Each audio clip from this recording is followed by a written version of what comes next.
Freedom 35, 5. Dude, start the podcast. Wow. You recording, Gordon?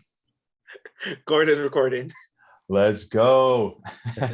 Welcome back, guys, to another episode of Freedom 35ers, Cardano NFT podcast, episode 18. Technically, episode 19 for all the OGs out there. My name is Tommy. I go by TOWMY. My name is TJ. I go by Lazy T. And I am the other Tom. I go by Lavish Bear.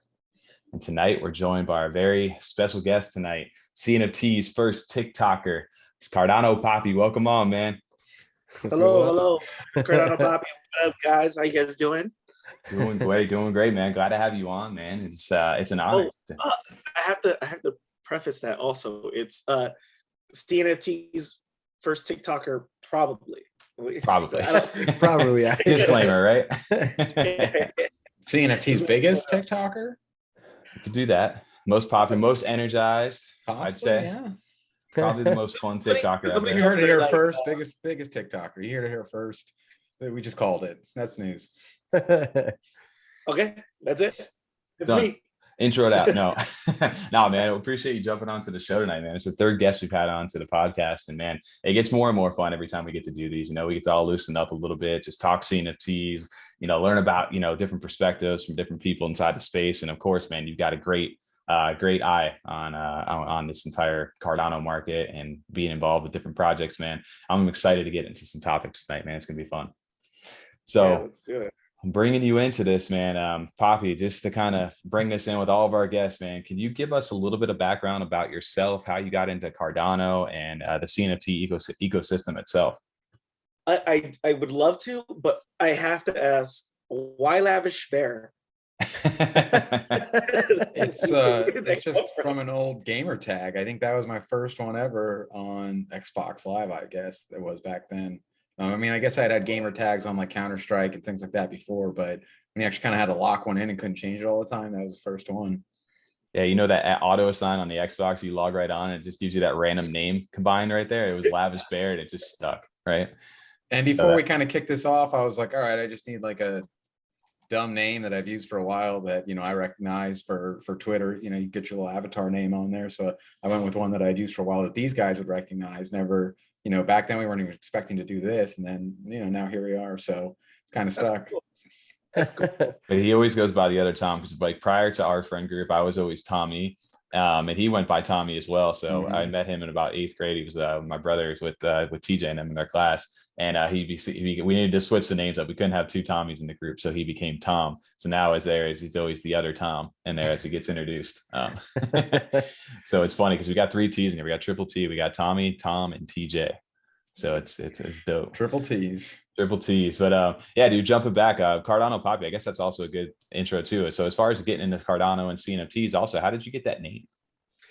Randomly as fuck. I was just walking around with my, can I curse? Yeah, of Dude, course. oh, bro, fuck yeah. Like, Whatever the hell you want. I was walking Absolutely. around. Sorry, I used to be a sailor, so We do get fines by YouTube, but we'll just forward them your way. Well, when I first started getting into Cardano, I was doing what I think everybody was doing, right? Like they like retweet a giveaway. Yep. I was annoying the fuck out of all my friends. That was And me. they're like, dude, stop. And I was like, all right, I'll create another account. But I created another account and I called myself DCA Bleezy, which is, dollar cost average Bleezy. Bleezy, there you go. And so I was like, all right, cool. I'm just gonna go by that name, whatever. Like I was just using it to repost stuff. And then I realized that that there was kind of a need, the space for someone to do CNFT news on TikTok, which nobody was doing and nobody is doing still. So Yeah. I was kind of shocked by it because my background is in music and I actually have my master's in music business.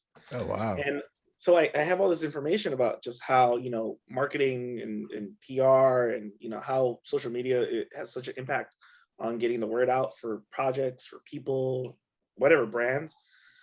And I was shocked that nobody was doing CNFT, TikToks yet. And I was like, all right, cool. Well, I guess I'll be the first.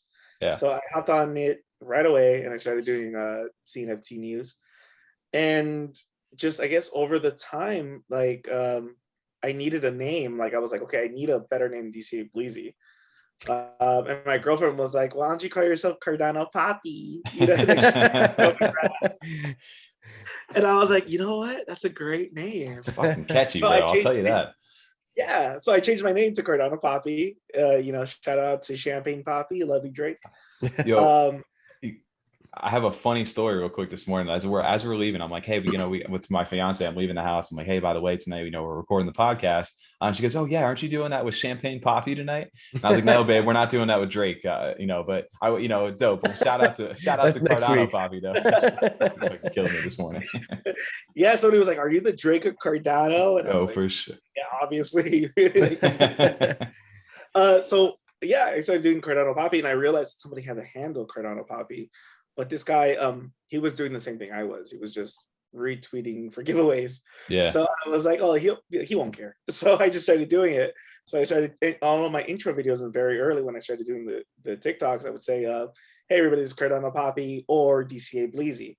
And I started saying that over, and that was what I would usually introduce myself in. But over time, I would post my TikToks, and I would get the saved recordings and I would post them on Twitter, because that's where the CNFT community lives, right? Mm-hmm. So I started posting them on Twitter, and then that started getting the traction.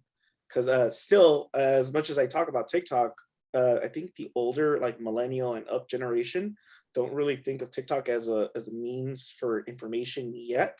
Mm-hmm. So I think that it's hard to get those people that are kind of set in their ways, because most people actually only got on Twitter the last couple of months because of CNFTs and NFTs, which is crazy to me, because I had Twitter for a long time, but I wasn't using it for years until NFTs.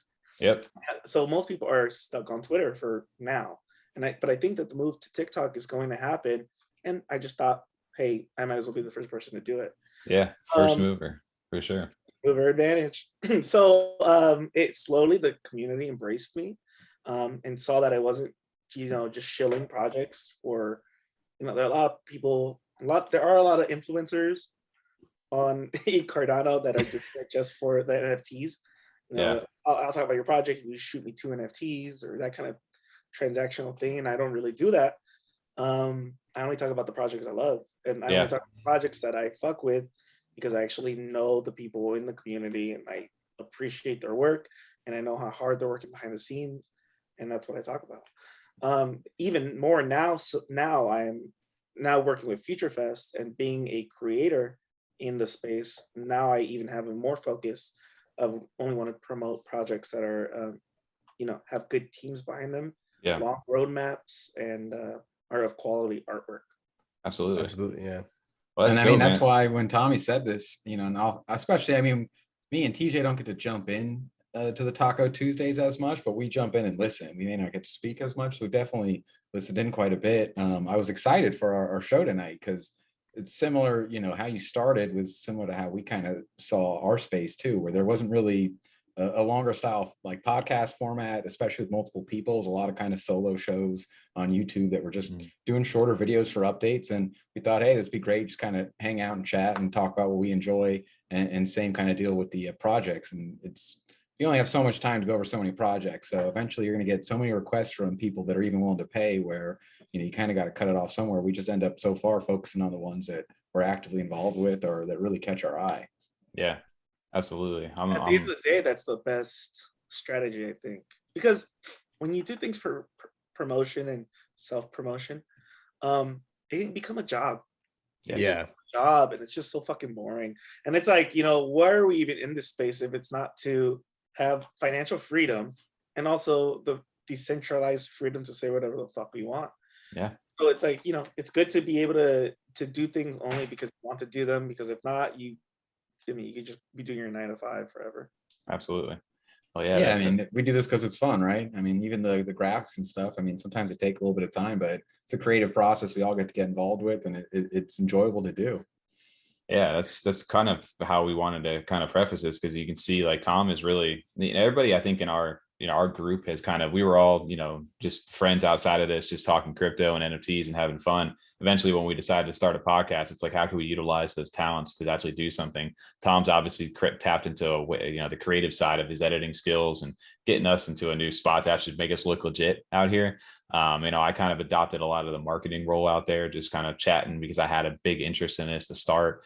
TJ's been helping us out with the audio, with Discord, with other things, just kind of backing us up and, getting involved with the community too. And everybody's kind of taking their own role. So it's fun, like, to be able to engage and utilize your strengths as just a group of friends and enjoying what you do, I think is the big thing. Yeah, I think the biggest thing too about this whole like influencing thing, and I hate calling it influencing. Yeah. But that's what people say it is. Yeah. The biggest thing about it is just having like principles, I think, and having something to say, and then standing behind your principles. Because I think there are a lot of people that are out here just trying to capitalize on their. I mean, look what happened to Instagram, right? Like, people started making money on Instagram, and then it just became a 24-hour job for people. And it's like a big commercial almost. Instagram it's now. just a commercial. Yeah, it's just a commercial. And it's just like, you could go down that road. It's very lucrative and you could make a lot of money. Right. I just don't know if that's something that I need in my life. And I think that if anybody is looking to get into this kind of thing, at least have something to say. Like, don't just regurgitate things. Yeah, be genuine. I think that's the biggest advice I can say from our standpoint is just, people are they're gonna see through the BS eventually if you guys are just, you're shilling stuff and that's all, they see what you're trying to do. But if you see they're generally interested in this space, you're pushing it forward, you have something to talk about or giving back in some way, people will probably embrace you a lot quicker. And it's about the relationships you develop. I think for us, especially it's getting the chance to talk to different people, learning about their project and actually just generally getting to know them and being interested in what they have to say. I think is big for us. And you're not influencing, you're CardanoPapi, so you're parenting. You're not influencing. you're parenting the TikTok community and leading them along. No, I haven't heard that analogy right there. I'm helping with no financial advice, but I'm helping. I'm trying to. For sure. No, you're definitely well respected in our eyes inside the community. So I can definitely say that. And it's been an honor so far to also co-host with you over on CNFTacoTuesday out there. That's been getting fun out there, man. Like co-host. You guys have so many people on that team now too. It just keeps growing. So fun. It's getting really fun. Like, we did it. We did CNF for you. If you're not aware, we host a space Tuesday nights called CNFTacoTuesday. Where we talk about tacos and CNFTs, and it's been getting really fun. Like, so many, I think, notable people in the space have just kind of dropped by. Like, people that are involved with DAOs, people are involved with really big projects, people are involved with, just like the inner workings of Cardano, and it's very casual, laid back, and I think that's the best part about it on Tuesday nights is that it's welcoming and also it's kind of just silly. And I think that's what we all do. People talk very strict about Cardano and CETs and where's the graph going, and it's like no. Like, what's your favorite taco? Yeah, that's the first question, right? What's your favorite taco? Yeah, it's like, buddy up. What's your favorite color? That's like, welcome to CNFTacoTuesday. No, it's a good icebreaker for sure, and it's a nice chill spot outside of that. I know the guys over at Real Talk, they usually do Tuesday nights about an hour before we get started, and they have some great. Dude, shout out to Kato over David King and Cinnamon. Yeah, I was about to say Cinnamon, bro. I just bought the Heartbreak Club last week. Congrats to them on that sellout as well. But yeah, dude, they're over there doing great things, have amazing guests onto that podcast. And then people about an hour later, if you're looking to keep chill, they jump over to our space and kind of hang out. And I've seen a lot, like towards the back end now, you see as their space is starting to wrap up, you see a lot of people kind of funnel in towards us on that later slot. And as we're always trying to end, and it always extends like towards the back. So it's been fun, man. We had like 80 plus people the week before. I was gonna say, like almost 90 people, and I was hopping in and out of there that last week. A lot of big names in there. Yeah, last week was crazy. It was crazy. It's funny. Dude, Pavia, and then Charlie 3 jumping in there. I even saw Dan from Crypto Capital Venture jumping there. Like it was wild to see some of those. Did you see that? Yeah, CCV was CCV was there. Yeah. Okay. So It is wild, right? Coco Loco, yeah. Hot shot, holler at him.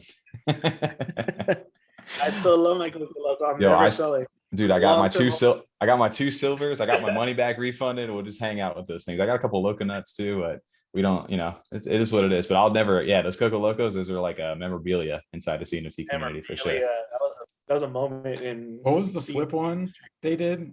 Loco Nuts. No Coco. Coco no. Coco no. Oh no. I like the artwork on Coco no. I saw the other night we posted it. Someone did a Happy Hopper and a Coco no skin. I and did also see that. Why did I have to see that? It was so ridiculous. And he also did what do you call it? The Naru. They went into Yummy's chat and did like a Coco no Naru doing like the win, slamming the win button. Dude, it was so hilarious. I'll have to find those when we get a sec. But dude, yeah, Discord, bro, you can find some funny things inside of that stuff. And speaking of Discord, we just want to kind of jump into the show already. We just wanted to shout out, that our Discord has finally been open after, I don't know how many months we've been doing this, 6 months.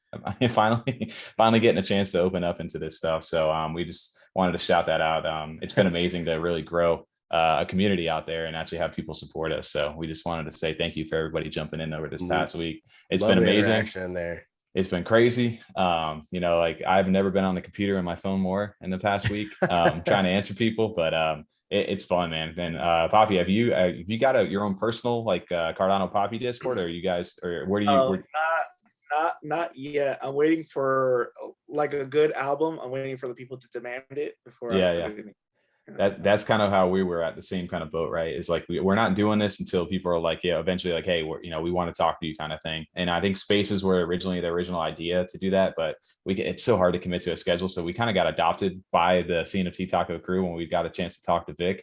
So it worked out perfect for us. So this was finally our answer to get in there, and it allowed us to explore a little bit of our like creative freedom too. Like we've got so many different channels and just fun things inside there, like the showroom, the zip and flip room, where if you sold something, you wanted to brag about it. Like it's like a community hub for CNFTs. Like our product is CNFTs.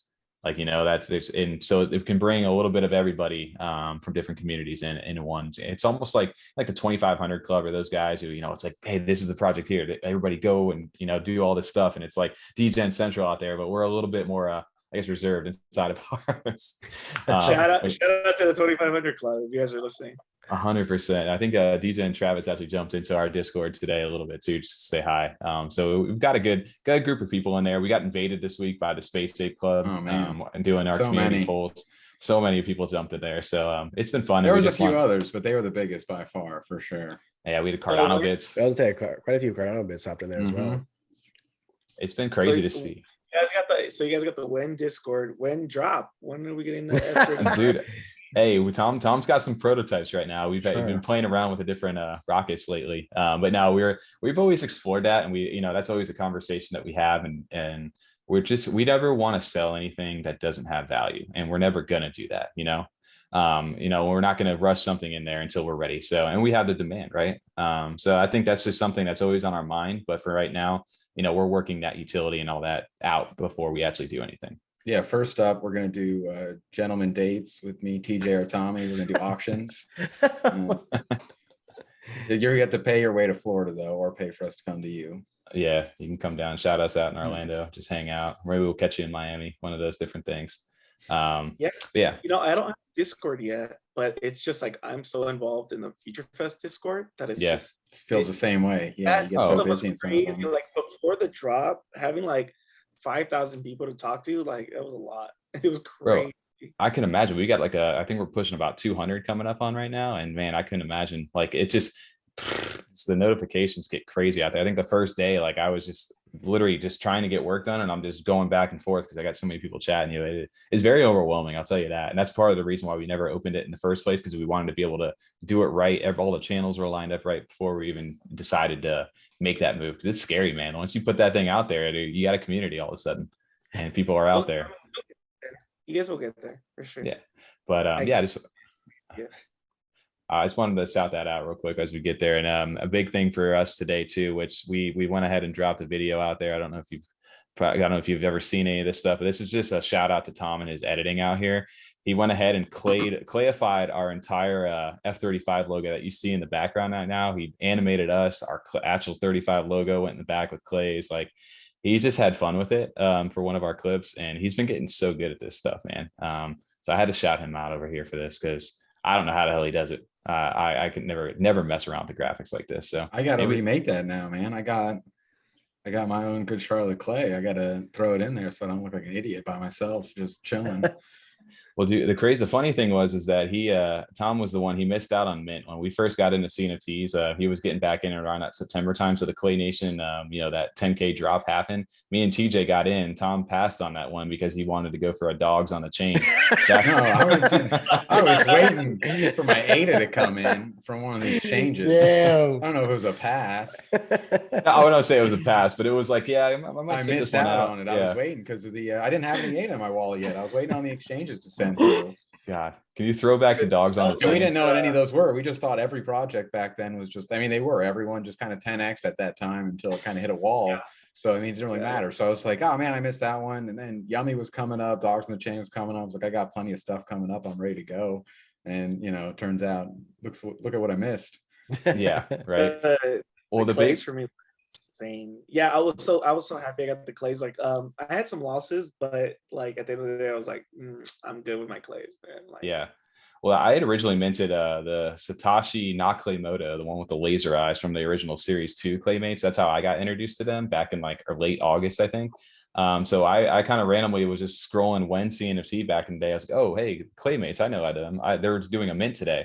And I'm sitting there at work and telling these guys, and I'm sitting there on my phone with Yoroi at the time. And I was able to mint 3 Claymates off of Yoroi, which is actually one of the wildest stories over there. So it was pretty crazy back in the day.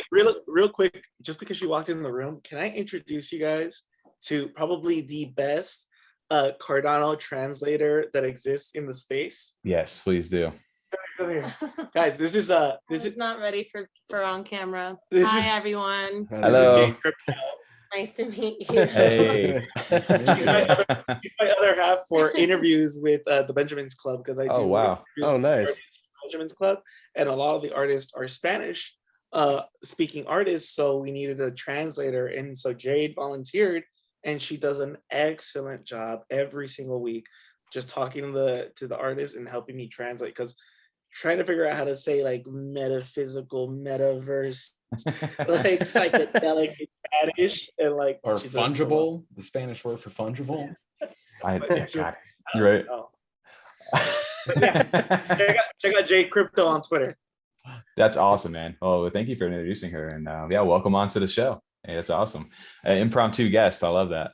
But I quick Tom, as we moved along with this Clay stuff, he was actually able to, someone inside the Clay Nation Discord today, when we went ahead and posted this over, someone reached out, Billy Clay decided, he goes, you know what, Tom's Clayless, he needs to get into the Clay. So they actually gifted him a good Charlotte Clay to get him into the actual Clay Nation. I guess technically the good Charlotte one, but wow, congrats, what a Clay. Right, isn't it sick? We were just like, I was kind of jealous, low key. I was like, damn, man, I wish I was right. But at the same time, it's been amazing. Dude, I go get verified now. They said I was ready to go right away. Like I was all pumped up, ready to go, verification right away. They said you have to kind of hold on to it, I guess, because they want to make sure people getting verified aren't, flippers or anything like that. So I'm probably ready to go though now. That's amazing though, dude. I can't believe people inside this community are so nice, man. And it's like, you never expect anything like that. There's like, hey, Tom, where's he at? I want to give him something. It's like, what? Like that's such a generous thing to do. But I just wanted to stop talking about him in the first place. I mean, that's what draws you guys to him to stay in, is because of that. So I mean, that's the only reason why we end up mentioning him, is just because that community is so strong. You guys continue to keep invested. Yeah, it's insane, Barba. And just shout out to these clays, bro. Look at the detail on these things, man. I don't know if you ever really zoomed in on these clays, like the resolution for these things. As I was saying earlier, I never noticed the actual clay in the glasses before. I didn't know it said that. It looks amazing. I created a virtual gallery with my clays, and so I blew my clays up to the size of like a 10-foot wall. Really? So I set all my clays to these giant proportions, but it wasn't until I was in VR, like looking at the clays gigantically. Is that a word? Yeah. Then I noticed the fingerprints, and right? I had never noticed fingerprints on the clay, and I was like now, like if you zoom in, like enough, super.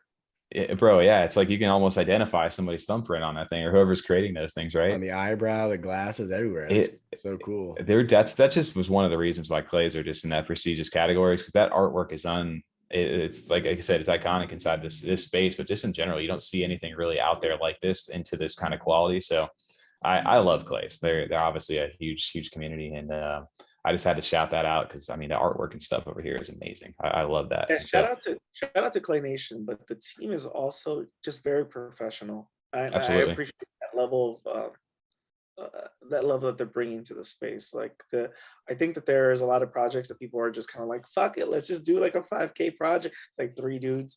The clays were like really well thought out, everything they did beforehand. Yeah. And they started off small and increased up to Clay Nation.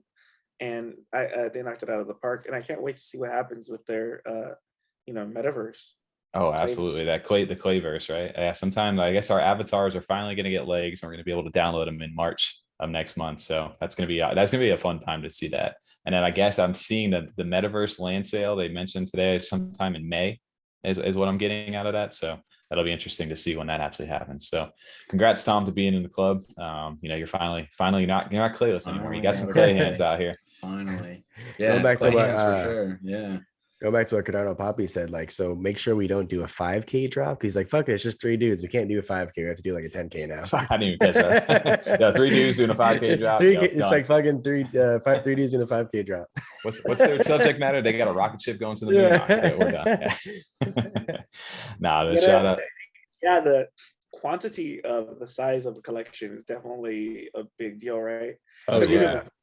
When we were doing it, we were like, is this too many? And then we got a lot of feedback that was like, you guys aren't minting enough. Right. Yeah, but I did. You can expect that later. Yeah, I was gonna say we definitely get into the Future Fest and a few different things. I did wanted to do a quick shout out here because we did mess it on a deadline. Like I said, we had an amazing poll community inside of our Discord this week. And we asked for the communities to show up. What kind of topic would they want to go ahead and actually hear us talk about and discuss, deep dive onto the show? And we kind of did like a pre-poll for about 24 hours. And the 3 projects that came out were Space Ape Club, Cardano Bits, and Drapes from Dirtbirds. And all of a sudden, everything was going pretty good. C-Bits were really leading the charge. And all of a sudden, one day, we look at our Discord. It went from like 80 members to like 120, 130 members in the day. And we looked at it and we're like, what's going on right now? And then Space Ape Club, just announcement inside their Discord. Go in there, vote for the poll. We want to go here and hear about it. And these guys showed up, man. And I think they've gotten, I don't know how many people in there now, but they wanted to hear, I guess, their white paper, their space paper was supposed to come out tonight. And it may be out now, but up until the recording time, they hadn't released it yet. So we were going to talk about it tonight, and we wanted to say thank you guys for showing up to the poll. We'll dive deep into it next week when we get a chance to go ahead and talk about it like fully and give you guys the full platform that you deserve for showing up out here. But just had to shout out the Lovelace, that server over there at Space Ape Club. Man, these guys are amazing. This artwork has been super fun to see them inside the space. They blew up about a month ago with the release of Chilled Kongs and then them as well. And they've been doing great ever since. And I know they're working on building their own metaverse, their own game, a bunch of different things right now. So, Papi, I know. So I don't know what your experience with those guys are. Yeah, Lovelace is dope, right? He's been in a little bit of everything throughout the entire CNFT journey. So he's been here since the beginning. Yeah. Yeah. So he's been awesome. But I just wanted to shout out that community is super, super strong out there. And these guys they're fun, man. It's fun that they all jumped in there. So I just had to give them a shout out. We'll definitely make sure to give you guys a nice topic and showcase next week in there. But definitely had to reach out. Yeah, their white paper is not out yet. I'm checking now. That's another one though. You guys jumped into just because you like the community and the team behind it. That Halloween drop came out, it was 13 ADA, and you guys had no expectations for flipping it or trying to make 500 ADA off a 13 ADA drop. You just bought it because you like them and wanted to get some cool looking space apes. Oh yeah. I was like, and even at one point, I think and then you just kept holding on, and then the actual drop came out, and yeah, now the official drop's doing great. Yeah, no, they did amazing. These guys have been around for a long time. And like I said, the Space Ape Halloween apes were just a fun thing. They were just selling those just for fun. Stealth sale that sold out overnight. Did really well, and they found a way to give utility. That's one thing about Lovelace and that team is they find ways to give utility to their holders. They don't just sell you something and then walk away and just let you leave you holding the bag. They allow you to actually do something with what they're selling you. And give it some sort of value, some sort of utility. So those Space Apes were your one-to-one ticket into the Space Ape Club, which is really dope. And the artists over there was really cool. They're a fun project. And I know this game, I'm curious to see what that Space Paper is actually all about, because they got a lot of stuff planned. And I know Lovelace and that team's probably going to deliver pretty well. So I'll be curious to read about that after going into next week. Yeah, it'll be big news. Yeah, it's just we were all pumped up because of the poll and everything to get this out tonight. So just just a little disappointed we couldn't get to read it tonight and get it on this week's episode, but we'll definitely have it on next week for sure. Absolutely. Well, shout out to that team and those guys over there. We had a great time interacting with you guys inside our community. So shout out to you guys. We will catch back up with you guys next week. One thing I did want to jump into, Papi, is which you got a direct, tie to these guys over here, is the Benjamins Club. Well, real quick, Tommy, welcome Papi to the Discord. He just joined. Yo, Papi just got to the Discord. Just joined Discord on stream. Oh, that's amazing. I love that. Thank you. Appreciate that. Papi, so Benjamin's Club. These guys are revolutionary inside of this space, and man, the quality that is coming out of these guys are amazing. Can you give a little bit of background on these guys, because we haven't really talked in too much depth about them on our channel? Yeah, of course. So if you guys are familiar with the Benjamins Club, this is a division of that called the Benjamins Group. So the Benjamins Club was specially made for bringing over artists that are working on other blockchains, or artists that aren't on any blockchains, and bringing them to Cardano so they can mint as CNFTs. It's a very exclusive club. They know that, but the reason that it's so exclusive is so they can keep such a high quality of standard in what the works that are being bidded on, and those are mostly just one-to-ones. But the Benjamins Group is supposed to be more accessible. So it was created so that everybody had a chance to get in and get in early and get in on a membership. And so the memberships allow you to get things like whitelist spots to a few projects that they're working with the Benjamins Group as their launch pad, like Cycler and us, FutureFest. So they're providing services for artists that are looking to bring collections over. So in the case of Cycler, Cycler had an 8,888, I believe, piece collection that they were bringing over from Ethereum. And I guess they were going to launch there, and Benjamin was like, no, you need to bring these bikes over to Cardano because people are going to appreciate them over here. And so sure enough, they made the leap, they took the jump, and they found a community that was, eager for high quality art. And these bikes, if you've seen any of Thomas's work, Thomas is an artist, if you've seen his work, the stuff that he's created, and also the stuff that he's made for the one-of-ones, he made a collaboration bikes with Clay Nation, Yummy Universe, Soho Kids, Happy Hoppers, and Future Fest. And those have all been amazing pieces of work. And so the Benjamin Group is really, focused on bringing just high quality art to Cardano in the form of collections. Also, I want to say that the dopest, smartest people are in the group. It's people that realize that it wasn't about the flip, and it's more about what you're investing in. And a lot of people got in early and were able to get these shrouded objects very early. But these shrouded objects actually ended up evolving, because that's what the Benjamin Club was doing with their stones. They turned into keys. But that's what they were doing with these shrouded objects. They became shrouded objects first, then slowly evolved into eggs. And now these eggs are slowly starting to hatch. And the next step is going to be the actual final evolution, egg evolution. And all of the work has been made by Zygor. Zygor is a very talented artist. His stuff sells for like, 3 to 10 to 15 ETH. Oh, wow. He's an amazing member. He's the curator of the group and the club. And so, if you haven't checked out Zygor, please check him out. He's a nice fellow, and also a very, very talented artist. So this is technically his first 10K project, but it's not really a 10K project because it's already evolved 3 times. So it's more like 40K. And it's been amazing just seeing the evolution. And I can't wait for the X to finish evolving, because it's going to be nuts. And also the thing I wanted to say is that the key person in this group, of course, Benjamin and Cash and Zygor are amazing people. Shout out to them. But they have FenceMaker. FenceMaker, the lead developer behind everything, and he's also the co-founder of Equin. So if you're a holder of Equin, he's the guy that's building out the entire game and has figured all that stuff out. I didn't know that. And also, he is a part of the Benjamin Club and Benjamin Group. So all these amazing evolutions and all the stuff that's happening on the Cardano blockchain side of things are all done because of the man FenceMaker, a well-known physicist and also CNFT lover. That's awesome, man. Well, I don't think I could do a better introduction than that. And I really appreciate that summary over there. You were killing it. I was just trying to keep up with the visuals while you were talking, just to back you up over there. Right. No, but big shout out, because I know you guys work directly with this team, and the Benjamin's group, Benjamin's club, like you said, the exclusive access. My first experience to this group was through these these stones, right? That evolved, like you said, eventually into the actual keys themselves. And I know the keys have a little bit more of an exclusive membership than the actual group does. What's the main difference, between the two?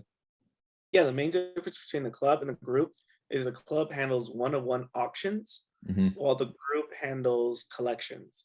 Okay. So whenever Natalie Shau is going to be dropping in the Benjamin Club tomorrow. If you haven't checked out Natalie, amazing artist, very talented, hasn't dropped on Cardano before.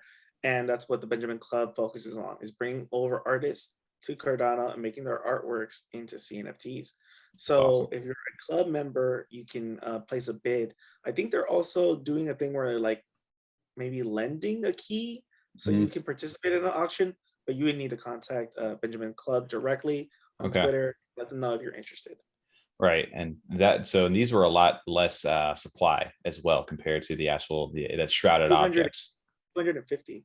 Yeah. So that's 251 keys, actually. 251. That was my first time seeing them, or interaction, I guess. I'd seen someone post on Twitter complaining kind of about how it was too expensive and to buy the key in this exclusive club that they couldn't be a part of. And someone kind of, essentially just said, if you're complaining about the price of just the entry, then this probably just isn't the club for you anyway.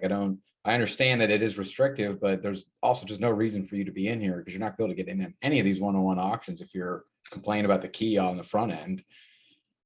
There was the thing about the club, it started off as an invite only. It actually wasn't started to be, it was exclusive, but it wasn't selective, as in they weren't targeting specific people. They just knew people, and those first few people got an invitation to join. And then those person were able to invite other people to join. And that's how the club grew. It all grew through more of a organic way. Right. And all these keystones started off, I think, at 100 ADA. Yeah. Less. I know they were cheaper back in the day. Yeah, they were cheaper. Actually, everybody, the first 50 people got a keystone for free. Oh, wow. So the first 50 members, but those keys, the actual, keystone, they aren't anything. They're just memorabilia. But if you buy one of these, you can burn it to make a key. That's why I said there was 250 keys, but there's actually 251 keys now, because somebody bought a keystone, they burned it, and now it's the 251st key. Okay, that's good to know. And like you said too, I that's the big distinction between the two, because this originally was meant to be an exclusive club, right? This wasn't meant for everybody to jump right into and ape into and flip that, right? So I think they did it obviously the right way, right, of doing this thing. And then that's where the next evolution of this stuff that came into it, that a lot of people see now, which, like you said, you explained, was the shrouded object, the Benjamin's group. Right. And this to me, obviously I saw the shrouded objects, and I wasn't really too familiar. I was seeing them sell pretty decently, and I was like, I don't really understand what these are. And then a couple of weeks went by, and all of a sudden the shrouded object, it changed to the second image over here, where it started kind of glowing and blowing in the wind. And I was like, hold on, there's something going on here. I'm not really too sure what it is. And then that's when I started to research a little bit more into it. And then I actually saw them, right before I was about to buy one, the eggs happened, right? The shrouded object disappeared and all the eggs appeared. And that's when I was like, dude, I can't miss this. I'm getting FOMO at this point, and I know this is going to be something bigger than what it is, and I haven't seen anything like this inside the space itself. So the fact that these, like you said, they're taking the time. This is all free, right? Once you bought in at the original entry price, this all just happens as it goes. You don't have to do anything. You just sit there. The policy's open, and they're able to edit this into, like you said, multiple NFTs in one. It's not just sitting there. So the final evolution of these eggs right now happens in March, I believe, if that's the final stage of these things. So yeah, and keep in mind, like, this is only possible on Cardano. Like, you know, for the price, like, how would you be able to do this, something like this on Ethereum? So I think Zagor is kind of like a real pioneer in the space. If you have any questions about what these are, look into Zagor. Look into what kind of artist he is, and look at the talent behind him. He's worked with people like, you know, he was working at Nickelodeon, Prada, like he's worked with gigantic names, and now he's creating these like amazing pieces on Cardano. Oh, some of his artwork is insane. I was going back through some of the work that he does. The fact that Nickelodeon was obviously like a key name and stuff like that. But dude, this, like I said, he came from that ETH world, and it's like I said, he's held in prestige. I don't know too many of his projects on that side, but I know they were doing really well as far as on all the floors and everything that he's ever created. So the fact that people are getting the price point that they're getting over here on Cardano is almost a steal over here for you to be in early right now. This is the cheapest Zagor you'll ever own. Like, if you get, even in getting it now, I don't know what the floor is like. I haven't even looked at it. I think it was they jumped almost to like 400 not too long ago that I had seen. So I'm not sure where they're sitting at about a 340 floor, somewhere around there right now. Yeah, still the cheapest Zagor you'll ever get. Yeah, it's insane. Like this stuff looks so good. So if you guys are curious, you know, obviously besides though just the actual evolution of this artwork itself, right? These are now giving even they're almost like a utility token as well, right? Like these are actually getting you into other projects now. They get whitelist spots and early access and things like that. And this is actually, which we'll segue into after this, is how I got into Future Fest, you know, to mint my deluxe spot prior to this, because I actually had my Benjamin's Egg, my thing there. So it got me that early access to be able to do that. And that alone is huge in itself, because that's unique in this space too. So not only do you get amazing artwork, but you're getting a whitelist token into other projects. It's like an exclusive, like you said, group, which is actually amazing. And it's awesome to hear, which I can't wait to hear about Future Fest on how you guys actually were able to work out this partnership with them and how that's been.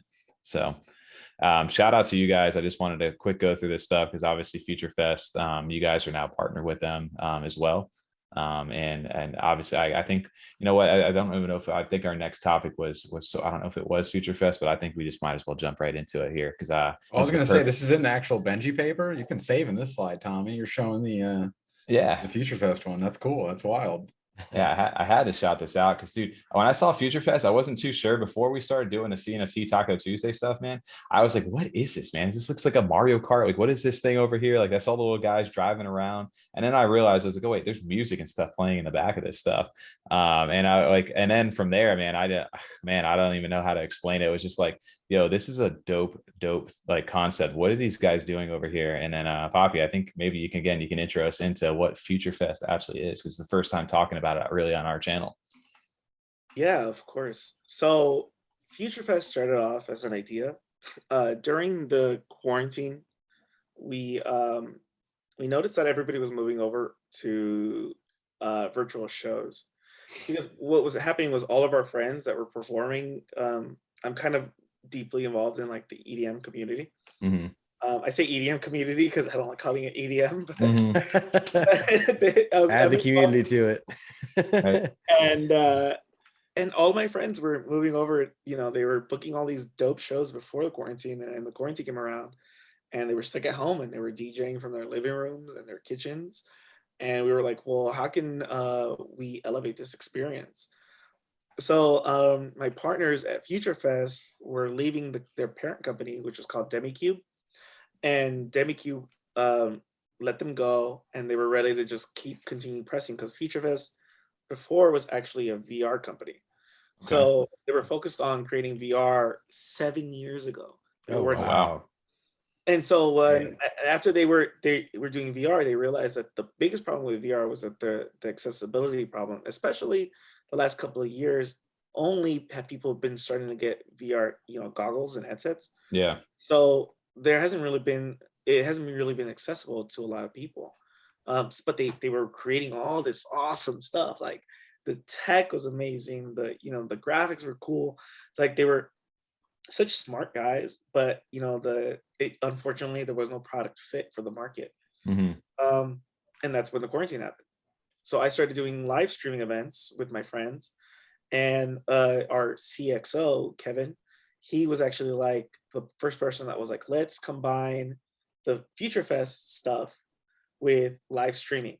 So we put it together and came out with this product, which is our level 1 version of Future Fest, where you can go to Twitch or a website and you can watch an artist perform in our virtual world. So we create this world and we beam that artist that's using a green screen into it, and we have like different interactions, because we found that people that are just watching Twitch are just watching Twitch passively. Maybe some people are in the chat, but what people really want to do is engage. And so we created ways for them to interact with the stage itself, whether that's setting off fireworks or glow sticks or participating in like team battles, events, mini games.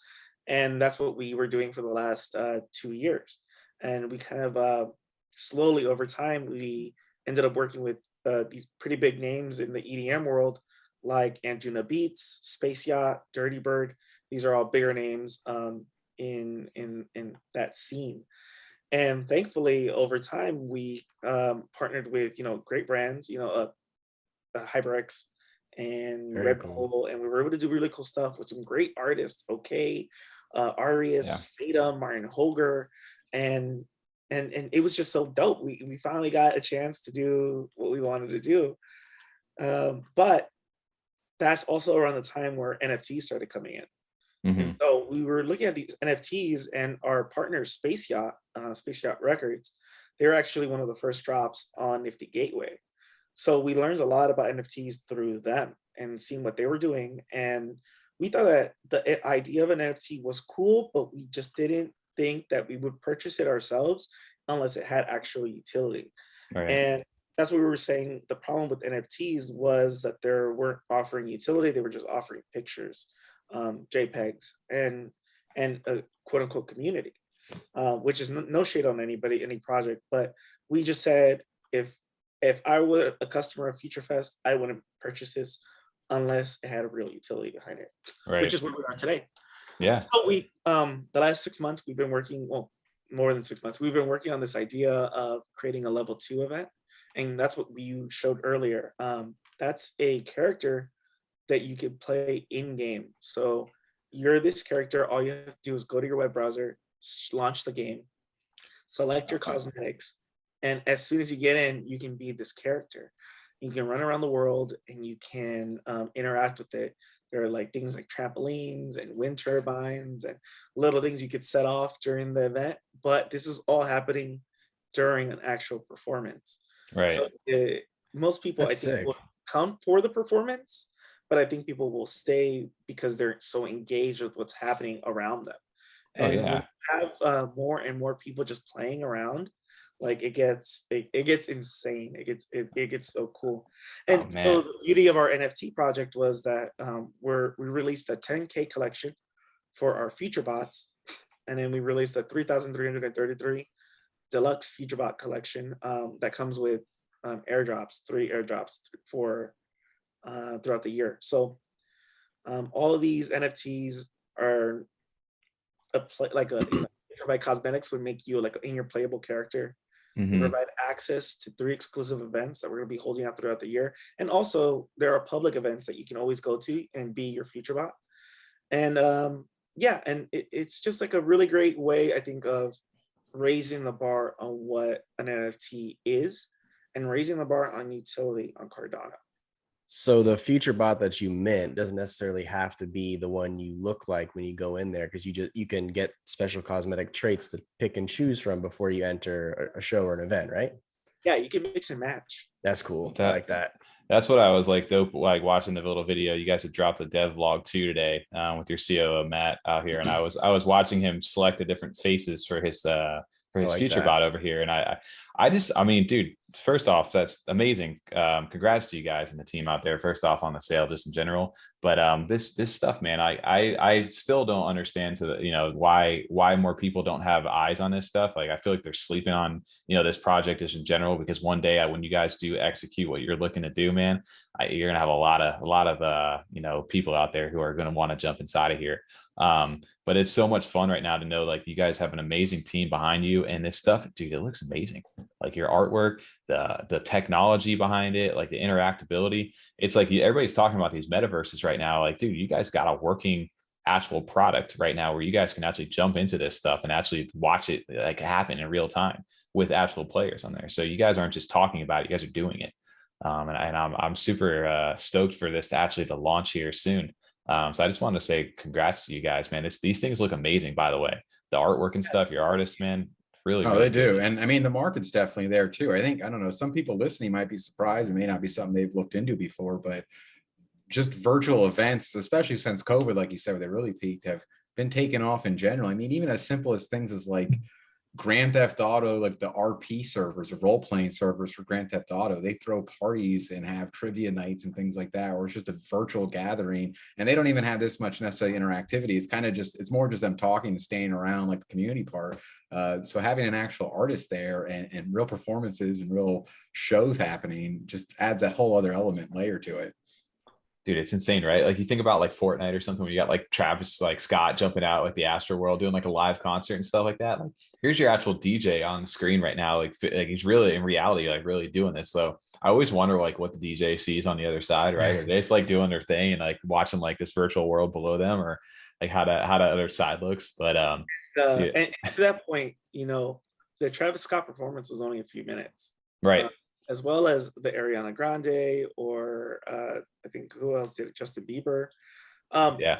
These artists are kind of creating just like glorified music videos where you can have an avatar and kind of jump around, but it's over within 10, 15 minutes. Yeah.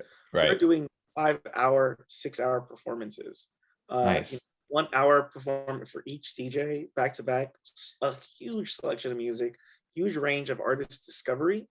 And also, our platform is really focused in on making sure that the artist performing is getting the lion's share of the revenue from any in-game item purchases. So you're not only going to be able to purchase like cosmetics in-game, but you'll also be able to buy like limited edition merch. So let's say we work with Calvin Harris or Steve Aoki. We can create like, merchandise that's just customized for them, and we can sell that in-game. All you have to do is use a credit card. You can purchase whatever you want to buy, and now you have that swag on your account. So whenever you go to any other shows, you could always wear that stuff too. That's actually really cool. I did not know that you could do like extra stuff outside of that. So your Futurebot that you mint like on the base section, like obviously you see all the different traits and different faceplates and all the different things that they have. Now necessarily does that so in addition, you can basically upgrade him with real fiat is what you're saying, based on different servers, and then eventually add that in depending on what little portal, whatever world or concert they end up going to in the future. So not the NFT. The NFT the NFT does a few things. It's a great PFP, but it's also the cosmetics that you want, so you can play as that character in game, and it offers a ticket to go to the 3 exclusive shows that we're holding this year. And if you have the deluxe bot, you get the 3 airdrops, which is, I think, a sweet deal. Yeah. But you're not really upgrading. You're not changing the NFT stats or anything. Right. It's just in game. You'll be able to mix and match. The so let's say I visuals of hold it. 5 different bots, and they have different cosmetics. Let's say one has the flame crown, the other one has the water drip faceplate, another one has the body paint that I love, deep black. I can grab those 3 from those 3 different bots and create my own character. Dope. And on top of it, I can put the Steve Aoki shirt on that I just purchased. Is there like a VoIP chat or a close proximity chat, like you can interact with other viewers of the show? Like you do? Okay, sweet. Yeah, all that stuff. Yeah, all that stuff is being worked on. That's cool. Everything that we've created is already working. That's the biggest thing about us. Is we didn't want to move forward with our project until everything was done, and I think that we were in a very good position where we were able to accomplish our goals ahead of time. and with limited amounts of funds and with the small team. But everything is ready. Everything's ready to go. And the voice chat stuff, that stuff is coming. Multi-stage is coming. We have like for now it's just like chat bubbles, but it's That's gonna so be cool great. though. I like that. Yeah, for now it's gonna be good. And then we even want to get to the point where we're gonna have just like spaces available for people to come and congregate throughout the day, and it doesn't have to be show specific. Well, So can we have like a right Freedom now, 35 bingo night? yeah, yes, Inside of Future Fest, yeah, that would be amazing. Just all jump in there and Bingo chat. Bingo night. But no, dude. So yeah, I think the possibilities for this are endless, right? So I mean, if you really wanted to, outside of just the DJing and the music side of this too, you could literally beam in whatever you wanted to, right? Essentially into with the tech that you guys have over there. Do like karaoke night. Or just Now we're no talking. live stream or whatever, you know. Yeah, the idea currently right now we're only focused on one stage because that's where we are so far. Because one, the tech needed to work and everything needed done. The NFT sale, of course, is happening. So once all that stuff is done, multi-stage is the real point, the real game changer. Yeah. Why do you go to a festival? You go to a festival to see your favorite artist on the main stage, then you go see the other artists on the other stage. But what's important is the stuff that's happening in between the stages. Right. The talent show, yeah. the talent show that's happening, the comedy show that's happening, the acrobats that are happening. Those little things that happen that are unexpected in between traversing a festival ground, that's the real magic. And that's what we're trying to capture in this virtual reality. Like how can we capture those special moments that you have of awe and magic and bring that into the virtual world for the next generation? Oh, because what absolutely. we're really trying to do is, yes, we're trying to sell to people that are buying now, but we really want to set a standard for how the next generation is going to interact in the future. Yeah, you think about this too, like from like a gaming perspective, or I'm again looking at the carts and stuff like now. It reminds me of looking at a Mario Kart or something like that. But the fact that you can actually go in, like old Xbox, I forget, was it Tom? We were talking about this when we always first discussed the metaverse, right? It was PlayStation 3. They had their own like virtual like chat like sim style PlayStation Home, where they were trying to get people into this virtual world, but they weren't ready for it yet back, and that was like 10 years ago, trying to do this stuff. So you guys now, these kids growing up, they can jump into this world. They have their digital future avatar that they love. They NFTs are a huge way to actually buy these things without the different platforms expiring and you losing that stuff. You always have it currently inside your wallet, and then for you to be able to jump into an ever evolving world online, I mean, I think that's such a cool concept with so many limitless opportunities. Like you guys are just getting started right now. I'm sure you can take this to all kinds of possibilities. And I'm sure you guys have already thought of a bunch, but I just think that's such a unique thing inside the space right now. And the fact that you guys you already got what you need. You have it here ready to go. And that's such a cool thing. And I was going to say, Tommy, the fan, like you're showing the video right now, and you have fans and things you can bounce on and stuff like that in the crowd and in the audience while the festival's going on. And that's what it reminded me of was like at EDC and Ultra here in Florida, they have Ferris wheels and actual rides and things like that going on while the concert's going on that people can ride on, and just kind of enhance the experience along with the music. Mm-hmm. Oh yeah, have a Ferris wheel. Do you? Really? Showing, but we do actually have a Ferris wheel here. Oh my God, that's perfect. That all makes so much sense. But the big thing about this too is that the community, we were ready for our community to come in. Mm-hmm. We were working with all these other like labels and artists, and they were bringing their communities in to our world and filling it, and it was great. But we were like, it's time for us to create our own. And now that that moment is here, and that's why we picked Cardano, because we were like, Cardano is the right place for this, because not only are people, I think, are going to appreciate the artwork, but I think people are going to appreciate the innovation that we're trying to bring, and really like what we're trying to raise the bar in for things. Like if you're purchasing a CNFT, I hope that you don't keep us as the high standard, but I hope that you consider us when we were talking about utilities and metaverse, and see if they compare to what we're doing. Because like I said, we want to set a bar. And you know, but the best thing, of course, is Cardano kind of, I think, has the principles that we have, the same fundamentals of let's build it right the first time so we don't have to go back and fix it. Right. And that's what we were really focused on, was how can we create the best product possible without over promising things to people and not delivering. Right. And I think the quality thing, like you said, for me, is huge. These Futurebots, like you said, great PFP automatically, but the fact that you're able to actually bring these in game and actually interact and do a whole, you know, a whole other layer to it is insane. Like, you don't see a lot of projects promise you that right now, but they're months and months away from being able to deliver. You guys already have a working product ready to go right now. And I think that's a huge benefit for you guys. Like you said, the early mover thing is always a key factor for a lot of different projects, and you guys already have that going into this space. So I just wanted to say, yeah, the artwork, if people haven't checked these things out already, man, please continue to go. Are you guys continuing the sale right now? Because I know it had already sold. Maybe it was about coming up on 2 weeks now. Yeah, no, we only had a 24-hour sale. We wanted to make sure that the people that were on the whitelist for the Benjamin's group, shout out to the Benjamin's group, because they're our launch pad and also a great team. We wanted to make sure you guys could get in early as possible and pick up Futurebots and deluxe bots. And we only had the sale for the whitelist, and then we had another 24-hour sale for public sale. But after we have a feeling that after we let everybody know who our exclusive event DJ is, we think that a lot more people are going to be interested in Future Fest. So we wanted to make sure everybody had a really good head start and a chance to get these bots very cheap. Good.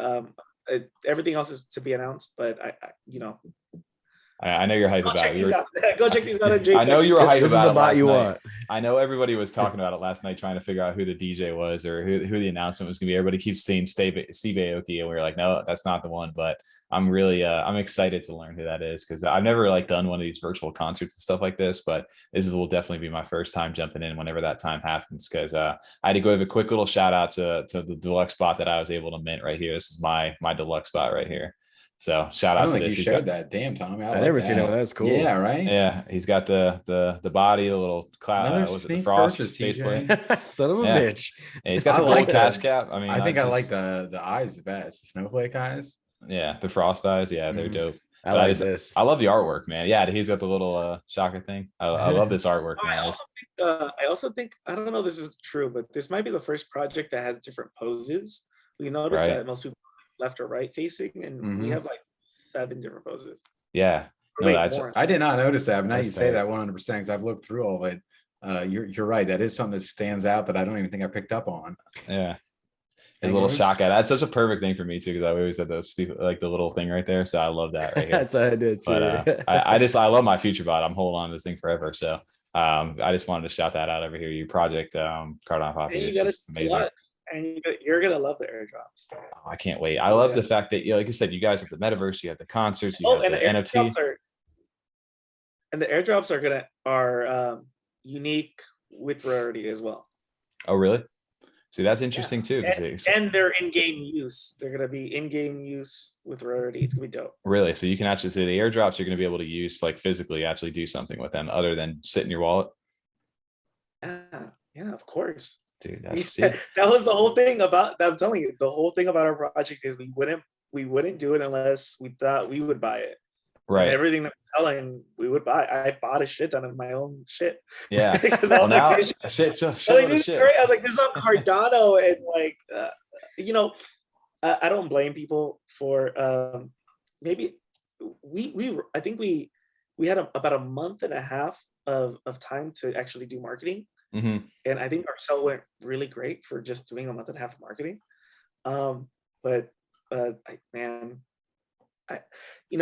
People were debating if it was Steve Aoki that was going to do his thing, and it's not Steve Aoki, but our partners at Space Yacht can move mountains and can get amazing people.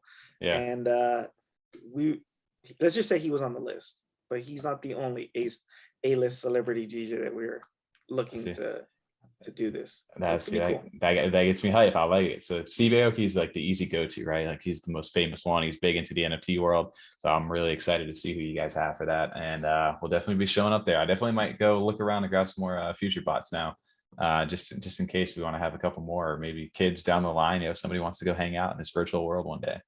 That's something awesome. So I just want to shout out, Brad, a big shout out for you guys, man. Congrats on the sale, and I'm really excited for what you're working on, man. It's amazing. And like you said, it's a mindset, right? Of like how you look at this Cardano space now too, because you guys are offering something with utility, good artwork, an actual product that's like, giving back to the community, and it's not just something you sell and then you move on, right? So it's amazing to see that. And then your mindset changes, like we were talking about too, going forward inside the space. Well, I think even like for you're reaching a different community, people that actually can't go to these concerts for whatever reason, medical, physical reasons. So you're giving them an outlet to enjoy these these artists that are doing these concerts now in a different format. So for them, this is just a different experience, which I think is awesome that you guys are doing. Well, that too. Yeah. A lot of people can't afford these tickets, or not even afford, just events. Like disabilities they have that they can't physically go or stand or whatever, do those things, but now they can enjoy the music that they listen to at home, but now in a different format with other people that are there. So they get the kind of the same vibe and feel of being at one of these festivals or concerts. You know what I'm saying? So I think that's a really cool thing you're doing. Yeah, I think too. If we at the end of the day can capture the magic to have, we're not competing with live events, right? Like it's uncompetitive. I'm a huge festival nerd. I love going to every big festival. You can't compete. Live events are its own thing. But what I think we can do is at least provide like another mean for artists to be able to showcase their work without feeling like they're being gatekept or they aren't able to reach their communities. And I think that we'll be able to do that. And for the people that are early investors and all the future fam out there, if you guys are listening, thank you for believing in us, and thank you for jumping in so early, because you guys are still really early. So thank you. Yeah, for sure, dude. Well, God, I mean, I'm excited. It makes me even more excited. That's why I love doing these. First off, we're not doing a sit down right now. We actually have you on the podcast, but I felt like we just kind of at the same time just wrapped that right in there, and it was great to learn about that on stream. So again, I always learn something new doing these things, and have to clip it. It makes me way more. We'll definitely have to clip that. I do some Tom, do some animation stuff. Like we'll figure it out, make it fun, and give it a good proper showcase on there, because people need to see this. Sit down sit down inside of a show. Yeah, we're evolving over here on the podcast out here, right? Another project that we got a chance to talk about last week on the show was a brand new and one of the most hype drops we've seen so far this year. And we've been talking about this for weeks and weeks and weeks, kind of waiting for it. It's the Mandrillz, dude. The bro. I always see them say that. Is it bro or bro? It's bro. Roar. I always see them saying it like bro, and it has like OARR afterwards. I haven't heard the verbal pronunciation, but I always see it in there as like broar. That's what I was saying to myself. I think that's the first time I've said it out loud, dude. So if the Mandrillz community can correct me on that, they'll probably just roast me in the comments like, bro, what do you mean, dude? It's roar or something dumb like that. Roar. No, I wanted to talk about this. I love the colorfulness of this project. It's very it would shout out to one of the most amazing thumbnails I think we've had so far on the show, thanks to the backdrop of this city from last week. It might be my favorite too. I really like that one a lot. I mean, we've had some other all right ones, but that one, it's just the colors brought it out. Yeah, and it's dope. And some of this stuff too in the back, like the Hoskin Suns, like the little bar, this bar, like a tribute to the Hoskinsons and stuff like that. And you got the moon with like the metaverse. I didn't even notice that, like Facebook's like a little metaverse logo right there. You got a bunch of different things through there. So Papi, have you got a chance to see, have you heard about this project? Yeah, of course I've heard about this thing. Everybody's fucking talking about it. There's 18,000 people in their Discord right now. I know. There's so many. How many of those are bots? What do you guys think? I don't know, man, dude. That chat is lit. It's popping quite often in there. We got damn, I don't even know, when we dropped our video last week, we went ahead and somebody, like TJ's always just scrolling around through there, just kind of searching our names sometimes. I lurk Discord. He's lurking over there, and he's like, yo, they went ahead and mentioned us inside the Discord. So like, and like, hey, are these guys in here? So that was my first time like really interacting inside the chat, bro. And it was like rapid fire, like type messages going on in there. So I don't know if they have bots, do they're very advanced bots, but I think there's just a shitload of people in there like hyped up for the project, because it's been a while, right? They always, we didn't know exactly when the date was going to be, but finally over weeks and weeks and weeks that we went ahead and got a date, and it's happening the February 25th and 26th, and I think the whitelist, right, is on this Friday the 25th. That's going to get the chance to mint. So 8,888 of these things at 50 ADA. And TJ, to quote me if I'm wrong on this, I think there's like about 2,000 on the whitelist, or 2,000 whitelist spots that are available. I don't know if that's fully right. That sounds right. And then same right, price yes. for whitelist as regular drop as well. Right. Like Yes. 50 for both whitelist and public mint. I know this has been sitting around for a while because we have our little podcast planning sheet where we can add ideas through the week and stuff we see.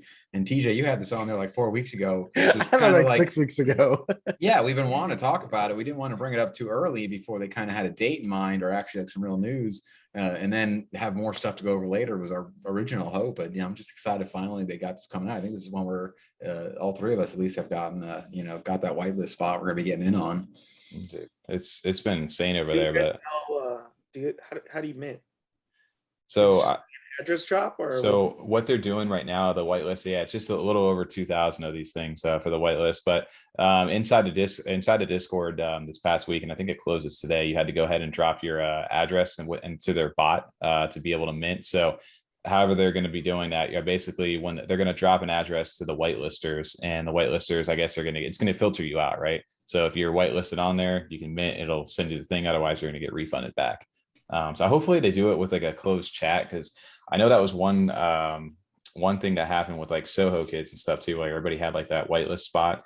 And then somehow they announced like the address after everything kind of went whacked out, and put it into like the public chat too. And so like some of the people in the public beat out the people who had the whitelist. So hopefully they have like a chat separate for the whitelisters to be able to do that, which I'm assuming they probably would. They got so many people in this Discord, dude, 17,000 of them. This is actually the first whitelist that I got sniped off of by like someone trying to scam me, where I got, ready for the whitelist and then got the DM from some Mandrillz fake account or something saying, all right, here's your information. Just add your ADA account, everything right here to get your whitelist spot. There's that half a sec when you're like, oh yeah, cool, let's do it. I'm ready. And then you're like, wait, this is a DM. I'll pump the brakes. I was like right there, the first everything looks legit. The names look legit and everything like that. I was ready to go. And then was like, I even already did this. I'm verified on the channel. Like, what am I doing? I think he even texted us too. Like, do you guys get a DM about the whitelist? Yeah. Like, no, don't do that. It's so scary. That's the one biggest thing about these NFT world, is that it's so easy to fall scam to certain things too. So I mean, I got that same DM, and they were super quick in the chat to go ahead and be like, yo, if you get any of these DMs from this guy, like, do not accept that. We will never DM you guys. Everything will be inside the Discord. So they were pretty on top of it. But yeah, we got a chance to talk about talk to these guys inside the Discord. CNFT Rob, I think, was over there. He actually jumped in our Discord this morning and said hi. Yeah, that was cool. It was cool. We saw the Broer, right? Woke up to that. Yeah, like Broer, bro, whatever it is. Dude. How does it sound like though, Tommy? Can you do it one more time? Bro, dude, something like that. I don't know. I know you did more passion before. I know. There's more roar. That was too much bro. You got to get more roar. Roar. Yeah. Well, dude, something about these guys, like, so these are technically another 8 project, right? Or what these is, no more Rafiki vibes from like, like the little blue face, like the baboon. Yeah. Baboon, yeah, that's cool. Yeah, for sure. And I know these things have been hyped up forever, but I guess yo, you want the Lion King, bro? That's exactly what I think of too, for sure. But I guess the story, which I haven't, roar, dude. It's a fucking roar, and with the bro in front of it, dude. That's all. That's the way. I just wanted to hear you roar. I just wanted to see what you got. My Katy Perry, dude, come on. But no, so I guess the story to this is like a meteor strikes near a zoo. I guess this enclosure is destroyed from these mandrills, and then they're like in an urban jungle, which you see kind of in the artwork with the cityscape and all this stuff. And they've got this like story over there, and I guess the Mandrillz horde led by this guy Leandrill. He's a caring guy according to this thing right here. But no, I guess they're trying to bring the streets back to the apes is the story for this, and they want to transform this urban jungle into a real jungle. So that's the story background to these guys. Very cool artwork. It's got like that Neo Miami kind of style to it. Very colorful. It's very eye-catching too for the CNFT community. If you're looking for a PFP or something visual, like these things are definitely stand out in your face kind of thing. I do appreciate the artwork on there. I like that. I'm a huge fan, like that vaporwave, like cyberpunk, like really bright colors, and like the pinks and purples and blues too. Yeah. So, and it's one thing for the artwork too, right? Like the other part of this is CardanoPapi. We've been talking about this now. It's like, okay, it looks sick. The thing's it looks nice. There's a hype to it. What else does it do, or what's the long-term play for this outside of just being, good artwork on this?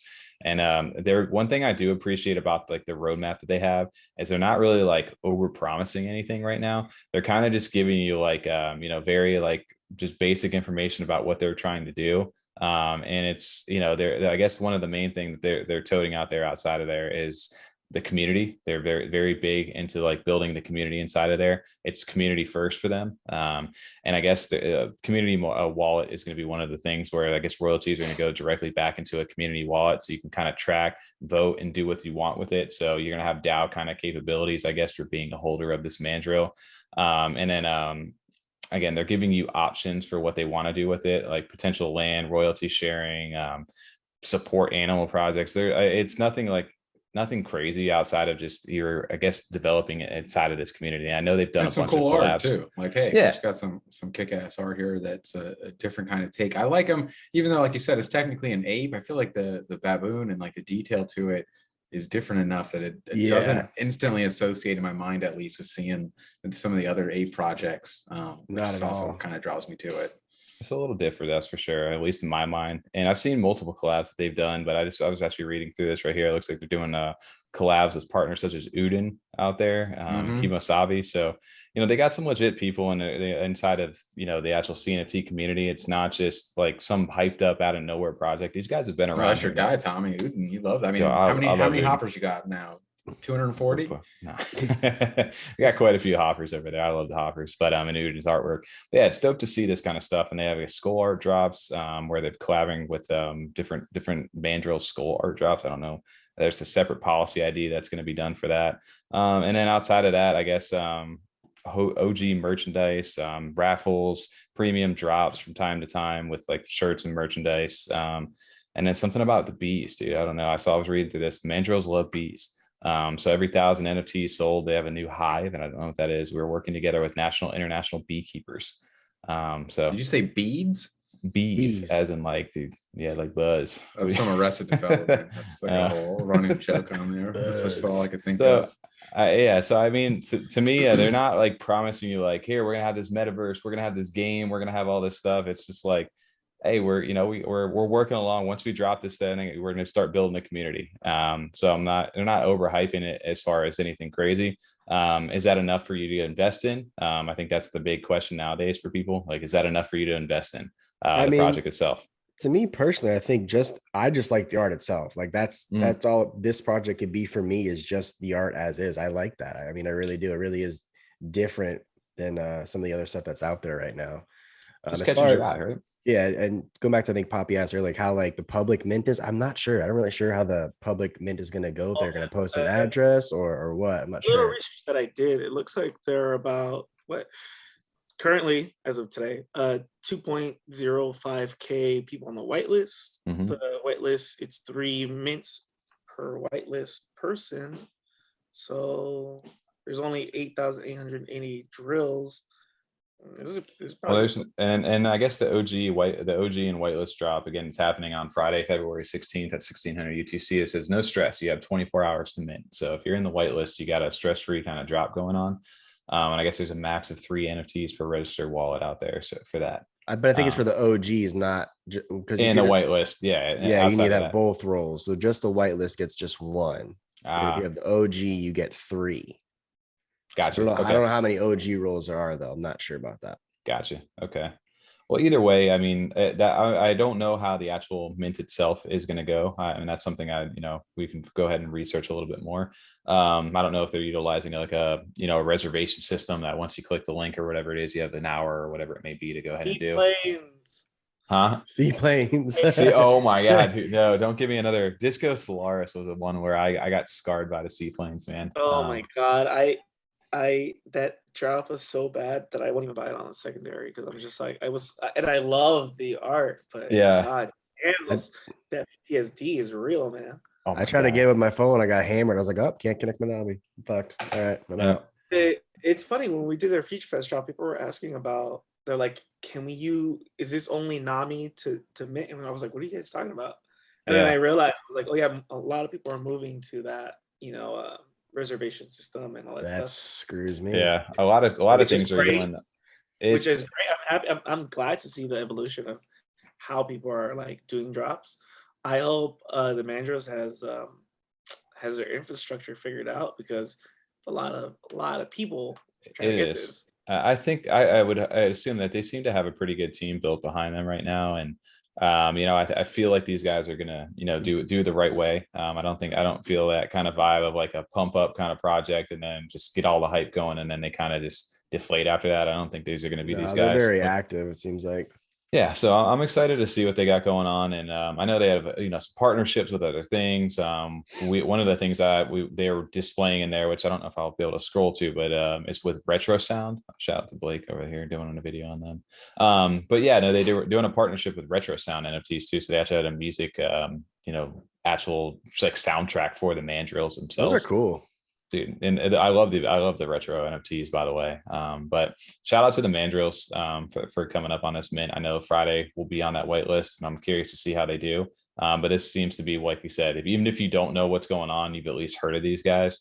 So we'll see what happens with this community. But they've been nothing but inviting and nice to us outside of this. So just shout out to them. I'll definitely be jumping in and seeing how it goes. That's cool. I mean, especially in the CNFT space, how many smooth mints have you guys had? It's been It's a handful, it's a handful of some smooth ones. I mean, ones that come to mind that have been really smooth for me was Claymates. I would say the early days, not like anything really this year. Smooth. Wow. Claymates, Happy Hoppers were pretty good. Charlotte though, like how they did the Good Charlotte drop. That's like a super good example of a smooth one. I know, Tommy, when you do like your very important dummies, I think they used to use the reservation site through the website. Those are always simple as long as you got one. I think Tommy said, I think the Project Future Fest went pretty smooth too. I don't know if you ever heard of it. He said that one. Yeah, I heard that project actually went pretty well, right? Even though you guys released when the congestion was just insane back then too, but it's still had the worst whitelist congestion ever. Yeah, but you guys still did well too. So I just hope whatever these guys do, that hopefully it's a smooth minting process as well. As long the minting can turn people off, like I had mentioned about disco, like it turned me off to it. But as long as the community like really wants to be there and they think that there's long-term value here, then I mean it shouldn't deter you from minting. Like if you can't, well, buy off the floor. Sometimes that works to your advantage though too, right? If the minting process is having a little bit of a struggle, some people may turn away from the hype people, and it allows people who are actually looking to get into the project to actually be able to do that too. Exactly. So that's always if you really care about a project, then you're gonna get it either way. Yeah, either way. So shout out to the Mandrillz. We'll be minting them this Friday. And then also real quick, with these guys too, you had it was Retrosound. We wanted to make a quick shout out because I got a chance to stumble upon these, and kids look so clean, man. It does look really nice. The beat's sick too. Yeah. Retrosound, man. These things, I think they're still currently minting right now. And they're 45 ADA for one of these tapes, but they're a music CNFT project, 5,000 unique cassette tapes with 500 original songs. And I don't know, I don't have the sound on this. Maybe Tom will edit some sound over in the background while we're talking. If there's time. You got check with Gordon. Bro, these dude, they're amazing. Some of the tracks out there. I was listening to some of these, man. Papi, I don't know if you've got a chance to heard about these. Have you? Yeah, I've heard about them, but I haven't. Yeah, like looked into them, right? Some of the tracks are pretty fire. Like even Blake sent 2 over that were. I like both of them, and I like the Soho Kids one. So those are the only 3 I've listened to, and I've liked all 3 of those. Yeah, every single one I've heard, they got like some like hip hop beats to them. They've got some like other just mixed like good EDM like kind of style to them. Like this was the one that I was listening. I literally just had this on a repeat the other night because while I was in the background, I just listening to it stuff. So you should definitely get a chance to check this stuff out. But they're currently minting, and I think music and NFTs are such a unique like opportunity right now. It's so early with this stuff, but I'm a big fan of the music NFTs, and I'm sure you are, or at least obviously being inside the music industry and stuff like that, you definitely got your eyes on things like this. Yeah, man, anything music related, like I think that the metaverse kind of trend that's happening right now is huge, but I think that the next 2 big ones are going to be music and fashion.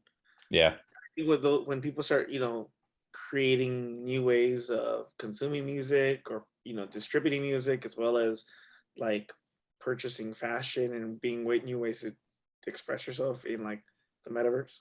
I think that stuff's gonna take off. I think right now like land sales are pretty big, but like music, man, that's the life. It makes sense so much for the market though too. I mean, yeah, you probably know a little more about it than I would have an idea from the music background, but I'm sure like musicians and artists in general are just always looking for their market that they can connect with. Like, I'm sure there's people out here that like what I'm making, just how do I get them to find what I need? And then them being able to collaborate and blend two things together, where they get in the NFT market and you're getting a piece of art with it along with the music that you're paying for, both of them then benefit and end up getting a sale from it. It just makes a lot of sense within that space. Well, that's the kind of the next thing for me too, is like whoever, I don't know how that's going to work, and maybe Papi, you can kind of elaborate on this, or you may know something that I don't, is getting these tracks, getting this music, like getting a NFT platform, right? Because like most of these things, they're either on Spotify, Apple, or some other site to actually be able to listen to this music. Like perfect example for that would be like Beyond Rockets, when they did the Decentra Perk album that he had. I have the NFT that has all the tracks on it, and I can go to my pool PM and I can actually listen to it, which is great. But that doesn't really help me as much when I want to go bring that into like the my AirPods or like the car or something like that. So it's on Spotify. What would be a really cool thing would have a platform to actually be able to listen to your NFT, like upload your NFTs or read your wallet and be able to listen exclusively to NFT music. I think that would be a cool idea going forward inside the space. I know like Cardano Sounds is working on something. I know New is working on something. Mm-hmm. Who else? Shout out to what's his name? It's a guy that he just had an amazing idea, and he's trying to work with music labels, and he did a Clayless proposal. I'm sorry, bro. Oh, you're good. But yeah, there's a lot of music projects coming. Future Fest is a music project. Like, it just, I feel like it's the natural evolution, right? Like figuring out ways to connect with your community and connect with other humans, and music is the best way to do it.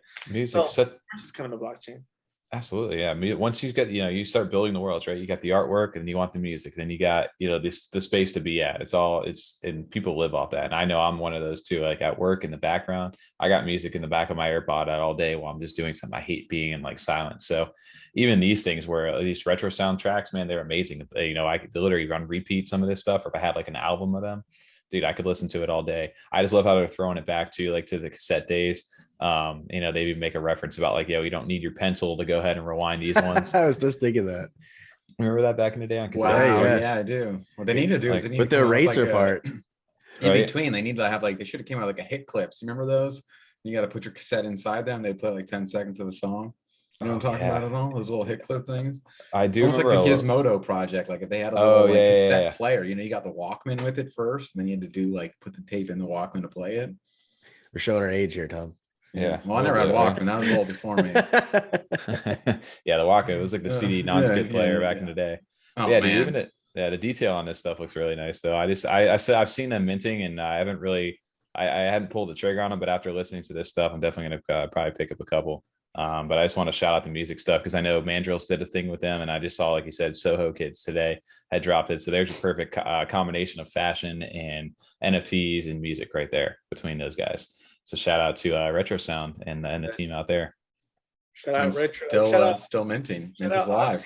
Also, yeah, shout out to Oxy and the team over here at Soho. I know he's obviously outside of Soho Kids. He's big inside the CNFT community too. So I know he's pushing. He's doing some great stuff out there. So I always give them a shout out. But dude, speaking of big projects that got hyped the hell out of nowhere, and for me that the Ethereum artists and high quality artwork, dude, did you get a chance to see Overexposed this past week?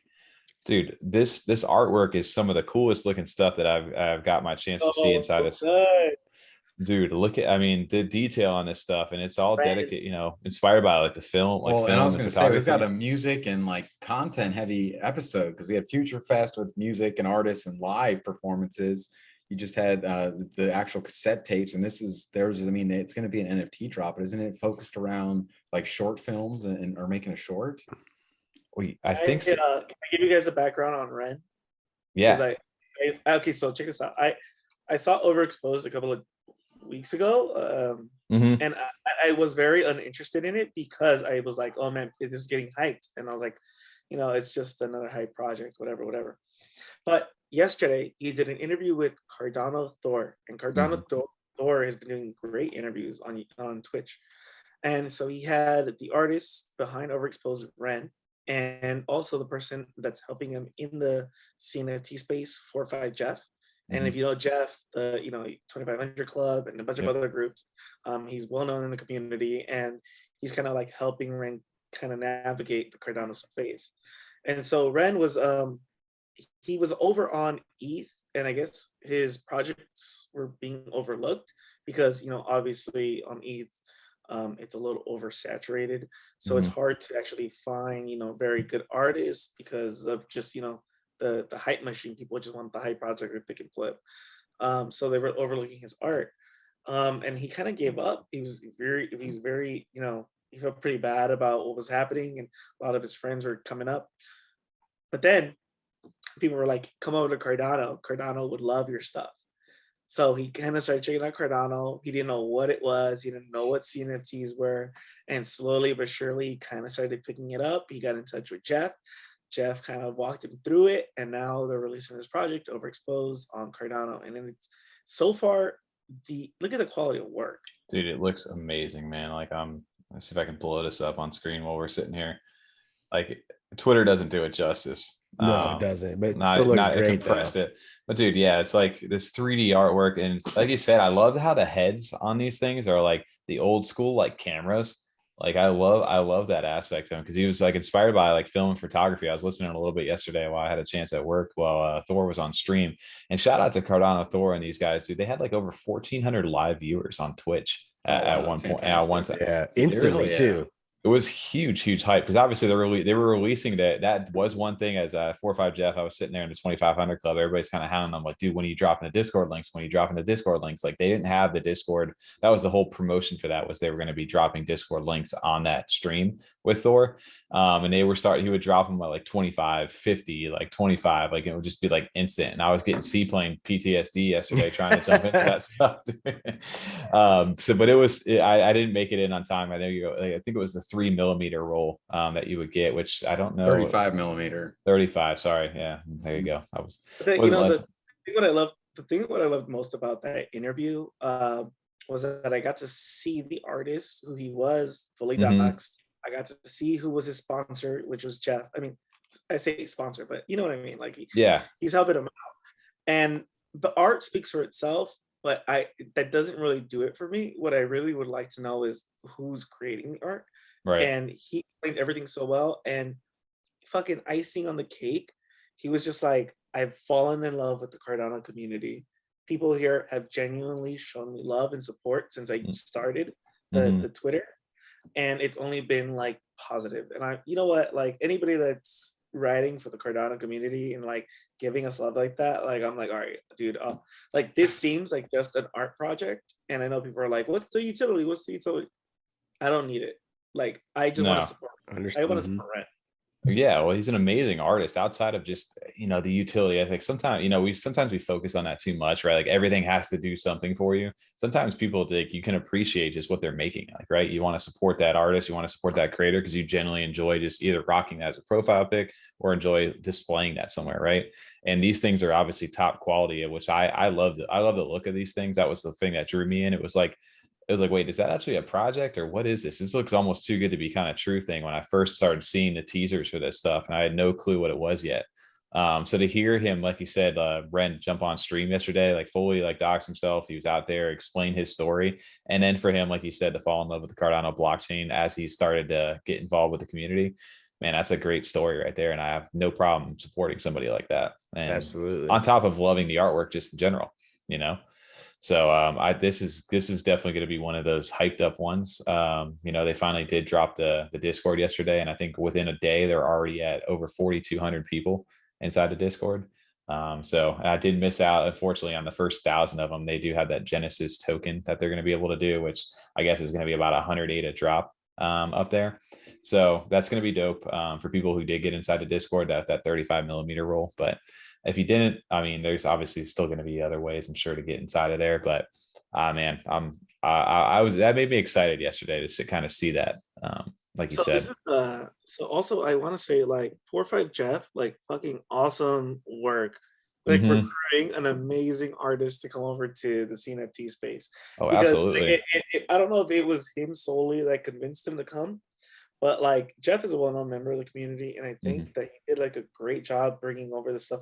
That's why I'm so involved with the Benjamin's Club and Benjamin Group, is because I really, really love um, elevating the quality of work that's happening on Cardano. Like, I think when we all talk about Cardano and the blockchain, and we're saying, "Oh, it's the," what did people say about Cardano? It's the third Ghost chain.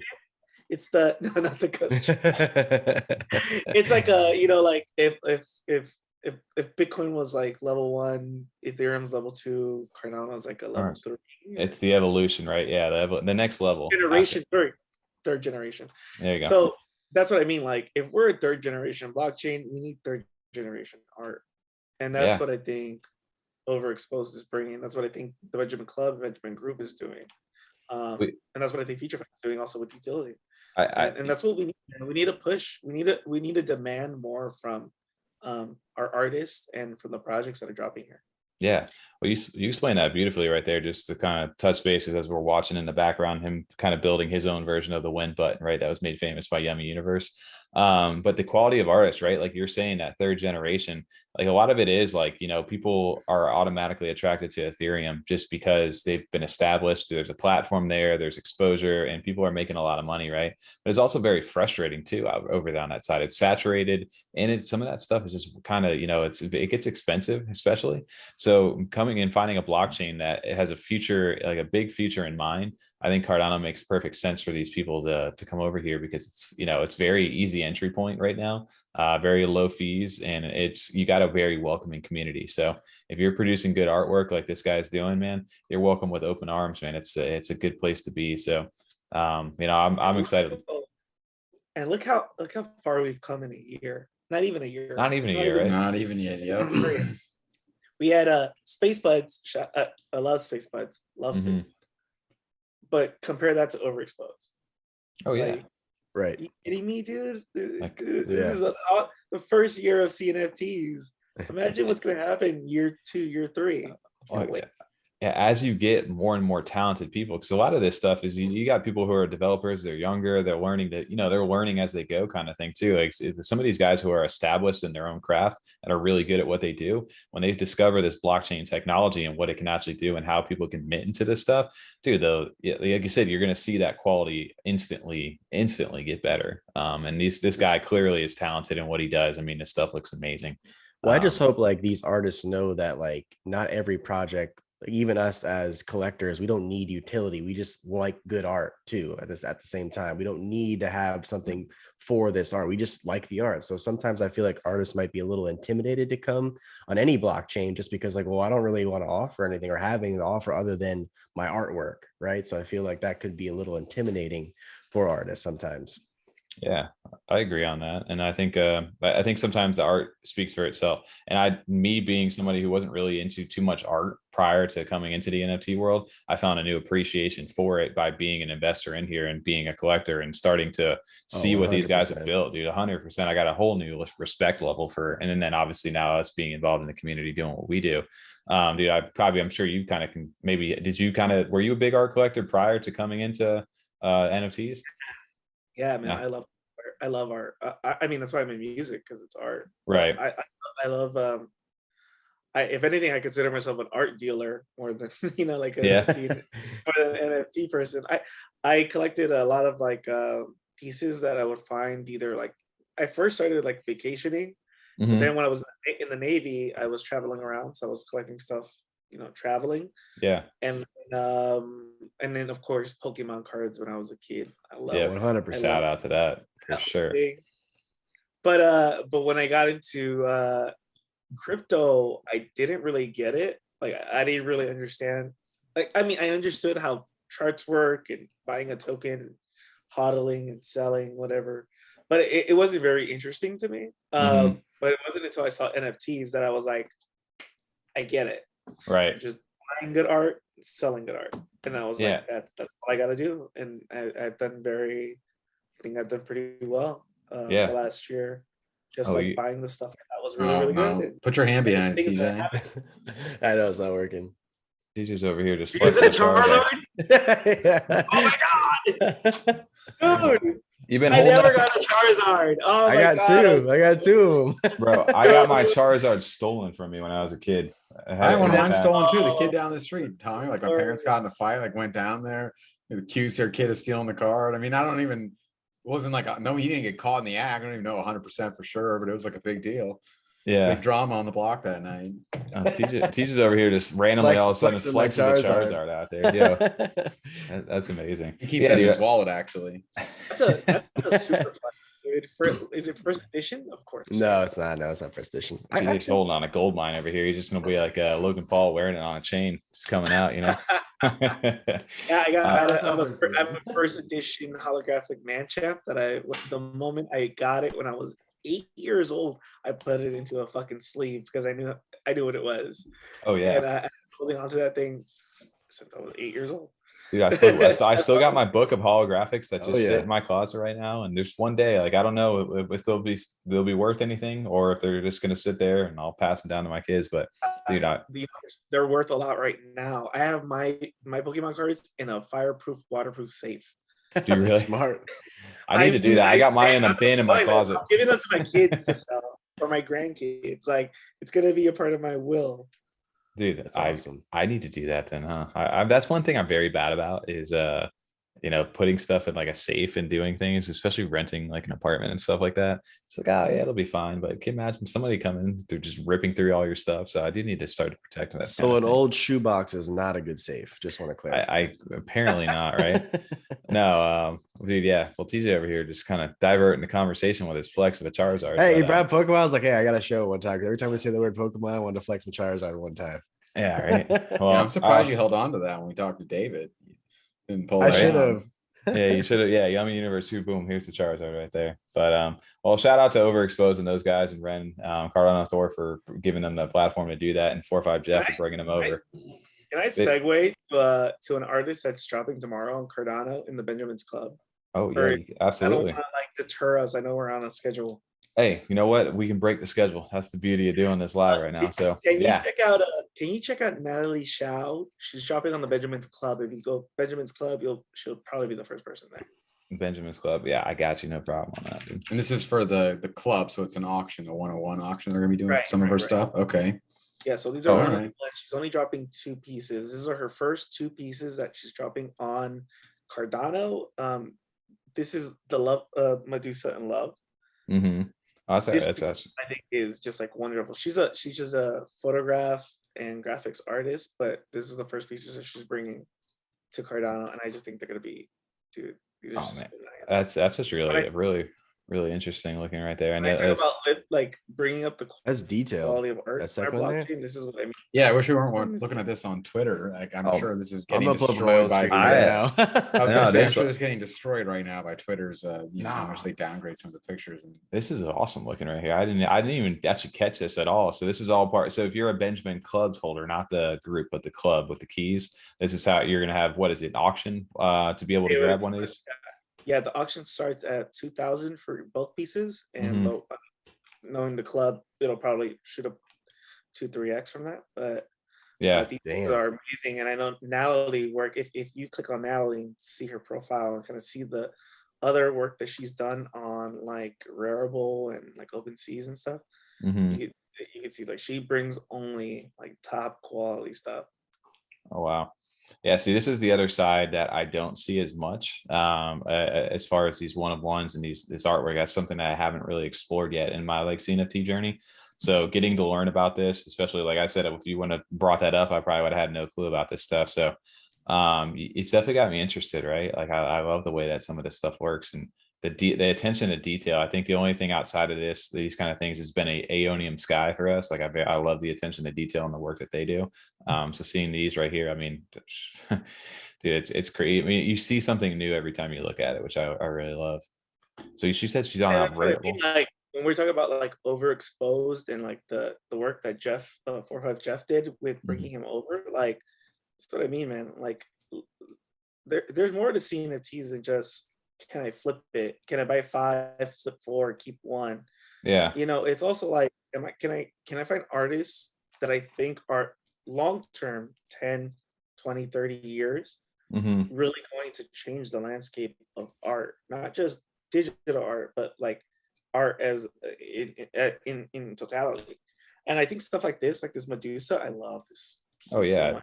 Oh, Because it's look, so. like, so like it's Medusa in love, but she's so in love, she turned this dude She to turned the stone. dude to stone. Yeah. Yeah. That's amazing right now. And I love that. I love how the contrast of colors too, where she's all in color, and then obviously he's in stone right now. It plays really well.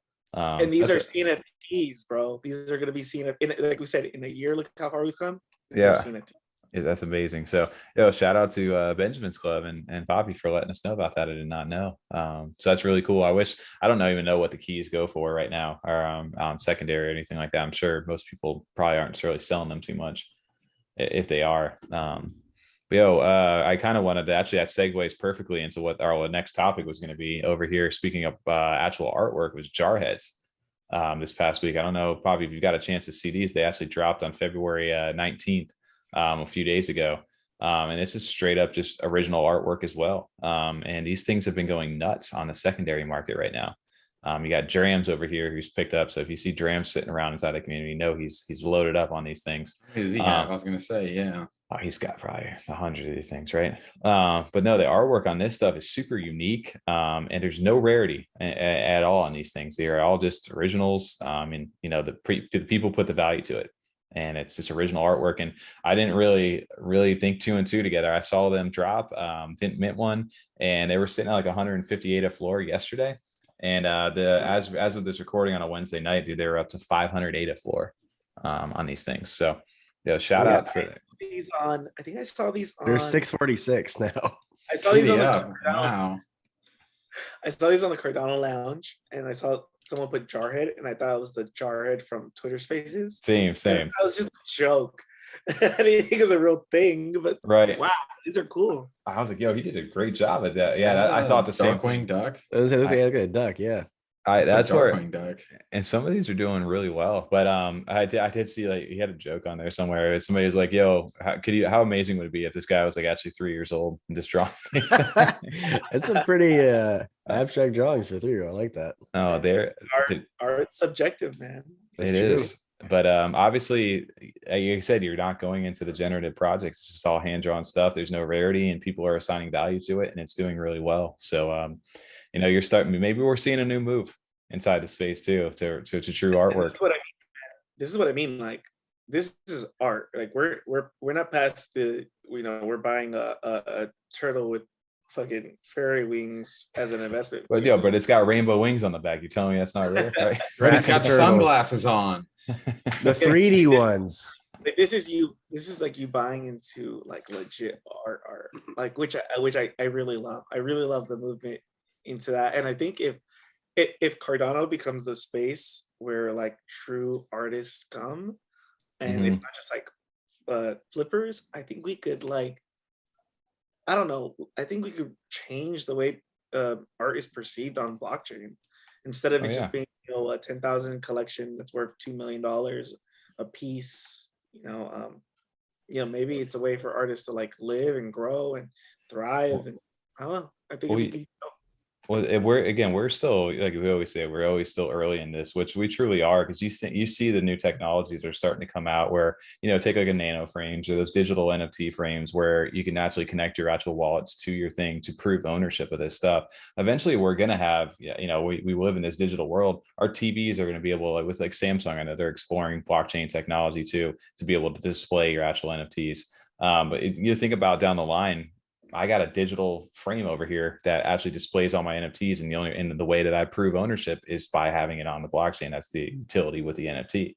I think you'll see that moving forward, and it's still early enough that people who may not understand it are just like, well, us over here are like, that's sick. It's in my wallet. I can look at it. It's on the computer. But eventually, it's going to move into this space where it is displayed inside the home. It's in a big, big way.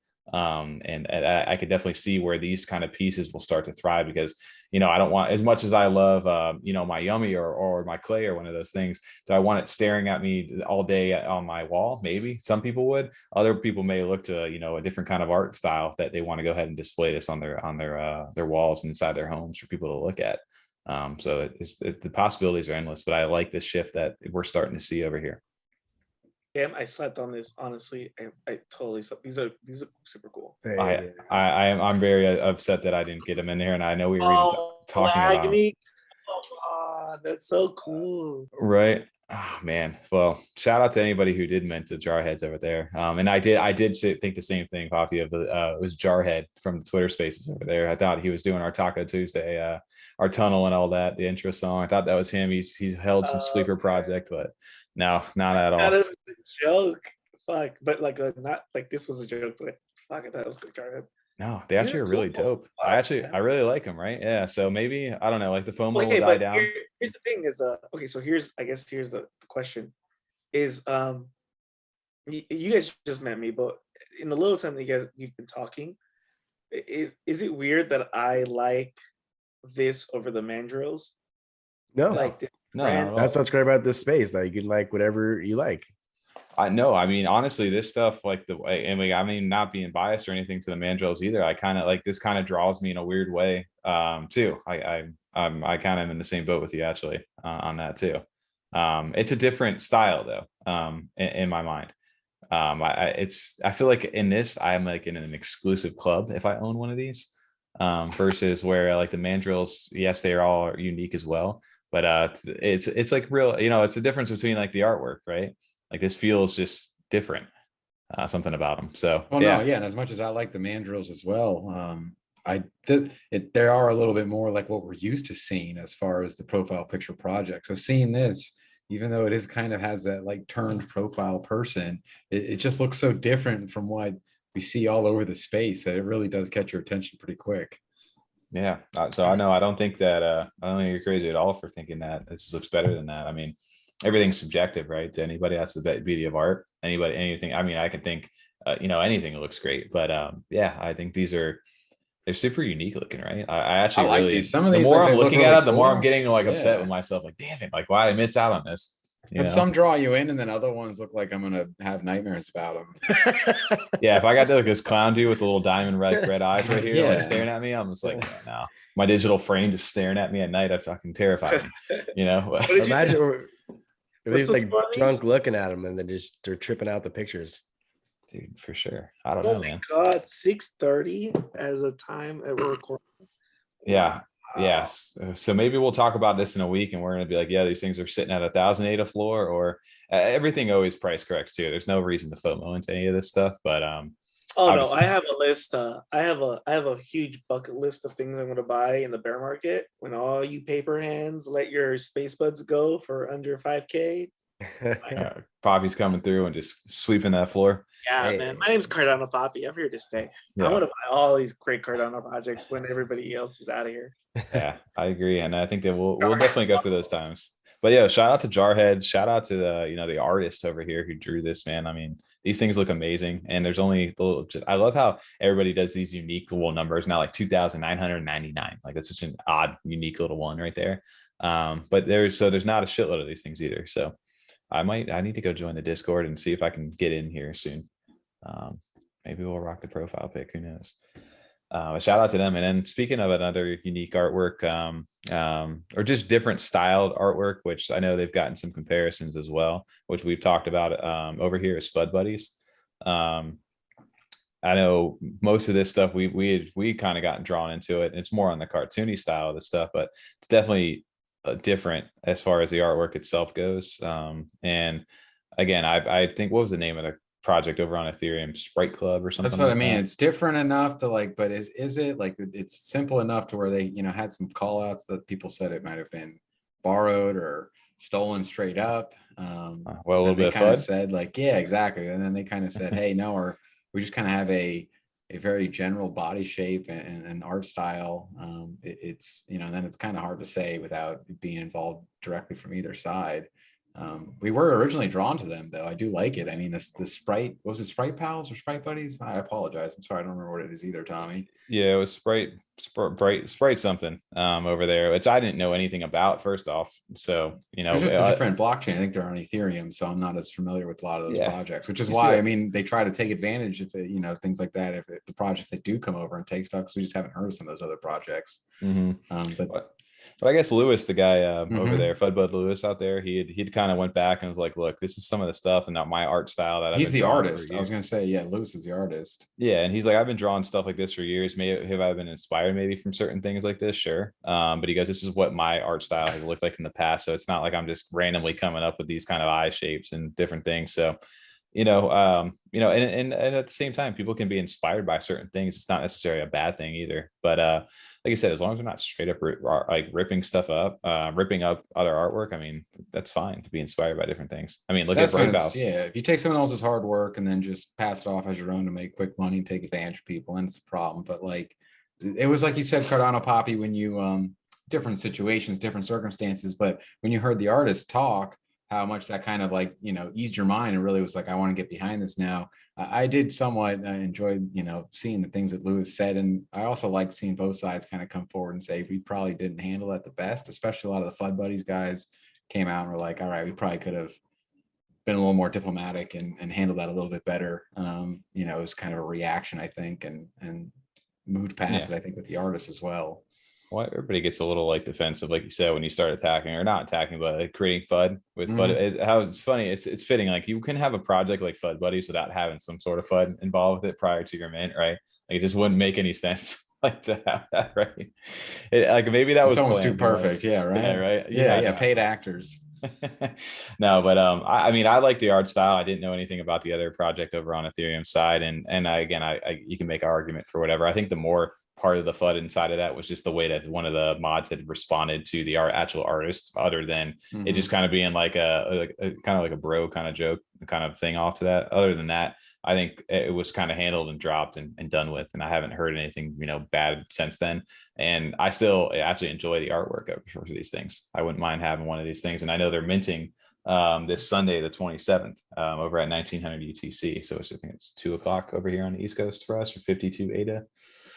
So I it's something that's been on my radar for a while. I like the artwork, and it's something a little darker, a little different. It's like I said, I love just the eyes and the little random. I like the artwork. I like the community too. They had a fun community. It seems like what they were doing in Discord with their names and all that kind of stuff. I don't know. I don't know if I'm gonna get in on this one though. TJ, are you gonna buy one of these? I have the ADA. I might get one. Yeah. Okay. Yeah. I mean, I like them. I just don't know if this is one I'm gonna, you know, jump into. Myself, but I do enjoy it.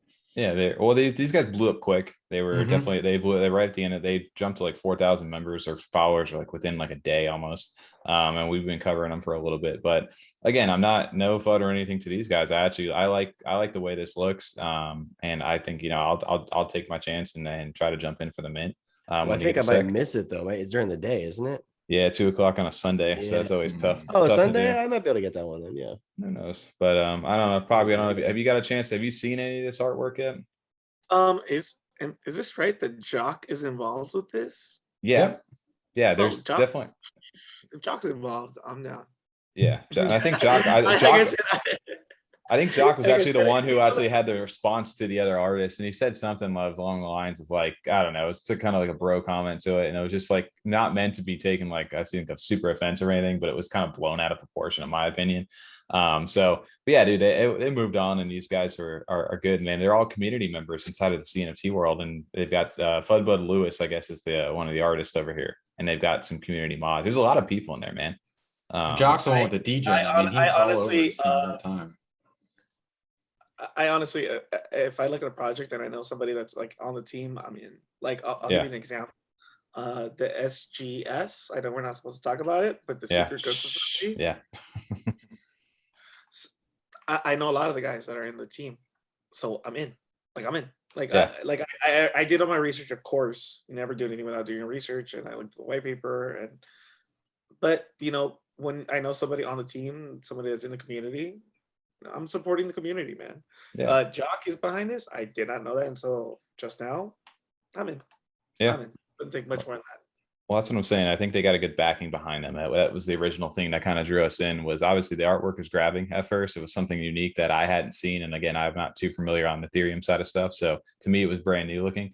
It got me in there, and then the Discord was fun. Like you said, they have like they use the word FudBud. They put that in front of your name, and then whatever it is, FudBud Tommy or whatever, FudBud CardanoPapi jumping inside. So everybody kind of played along with that inside the Discord, had some fun, and they got a cool team behind them right now. So yeah, like you said, I think a team it gives you confidence with anything going into it, and whether you support it or really love it or not, if you support the people that are making it, that's a huge thing for people too, because you can trust them.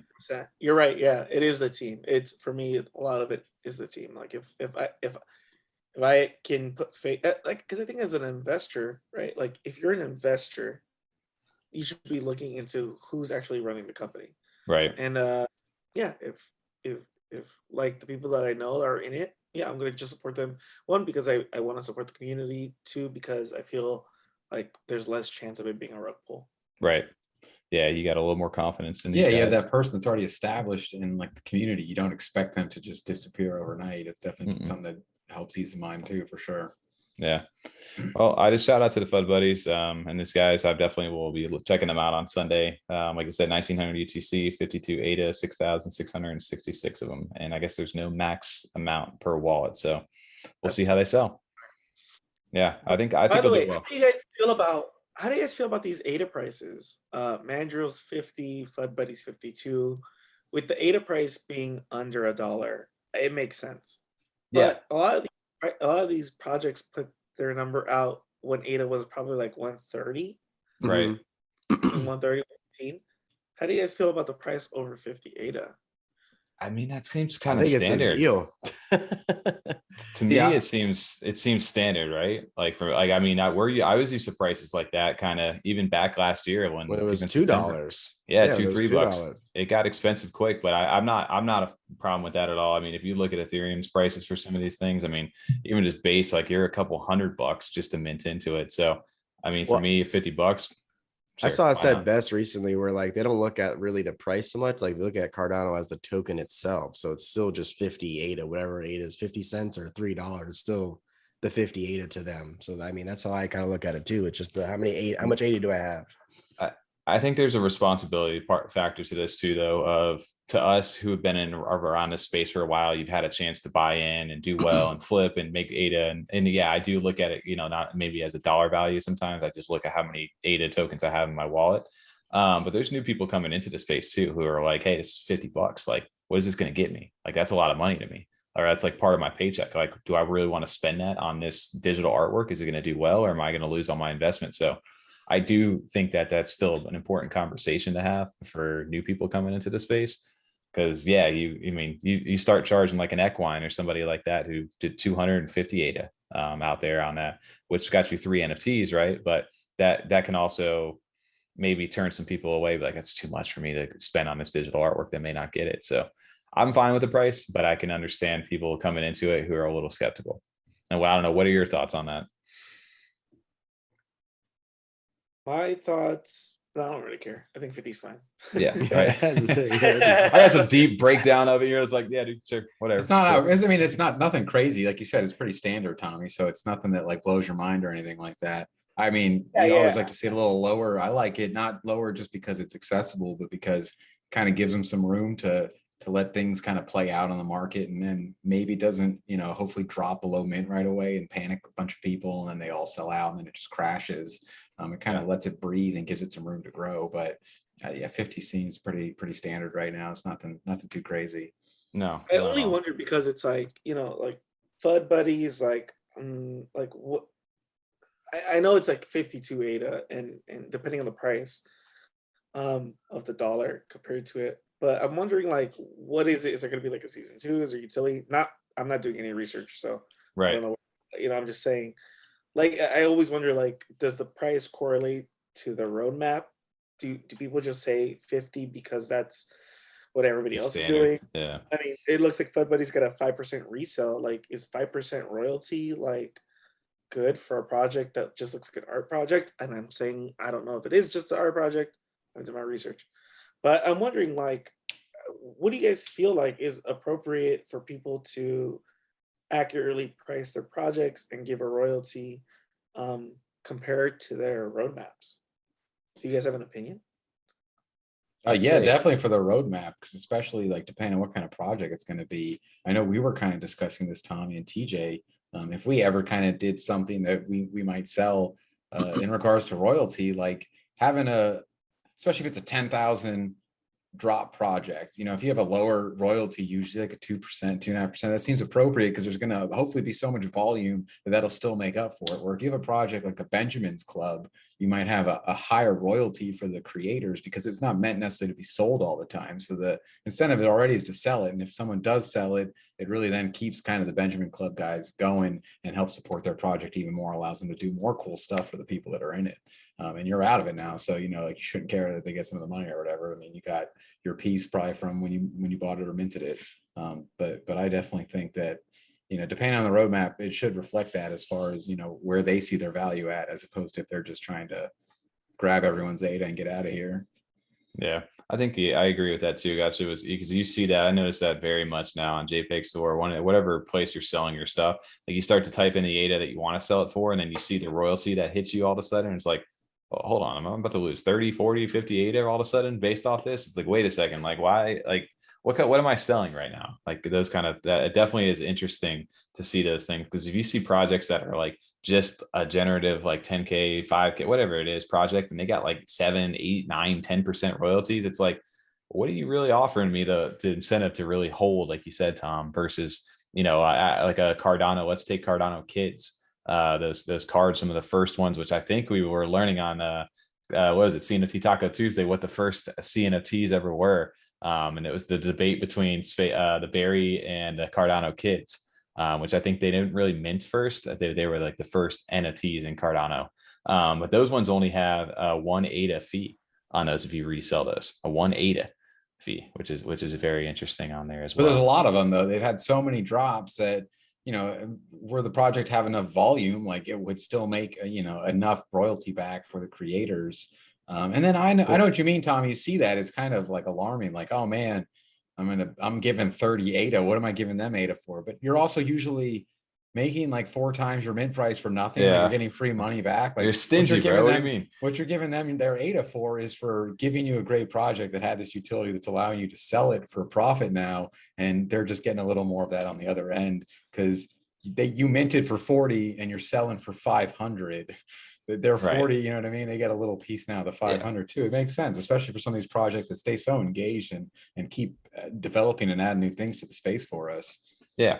I mean, I'm not arguing that. I mean, you can even take. I know what you mean, though. I see the same thing. It's just like, whoa, 78. Like, what's supposed to go in my wallet? Like, I've already done the math of what I'm going to have at the end of this, and that's not the same number now. Like, what the hell? I think there was a creator. I forget the Discord for freeroam.io, the one from the Ghost Chain community that they're making their own marketplace right now. Freeroam.io. They had the guy Alexander in there. He had an interesting thing on that about the royalties for creators are all kind of fucked right now. And he's like, there needs to be some sort of kind of a standardization process for royalties, or at least an explanation kind of from people when they do drop their projects, because they're all over the place right now. And nobody really is really educated, I think, as far as the common buyer about royalties themselves, of why somebody would charge you this versus why some projects charge this. I think that's a good conversation for people to kind of bring up, because you can take like a Rats DAO token, somebody like that, where they charge 10% royalties on their token, and that's to fund back the DAO in order to purchase more stuff. So that makes more sense to me, why I can accept 10% loss if I were to sell their token, versus another 10K project that's generative that's charging me the same thing. And it's like, what are you offering me outside of just having your NFT? I think that's an important conversation for people in the future on royalty sales. And I don't know if we've kind of explored that, but it's a good conversation to have. Well, CNFT Alliance is trying to do something about that, right? Yeah. Oh, there hey. But I think there is a conversation about getting it started. And maybe that's probably one of the things that CNFT Alliance, if it ever comes into existence, would probably be covering, Yeah. Like also, I think another thing that's kind of separate from this conversation is how to set up your fucking Discord, because that's all over the place too.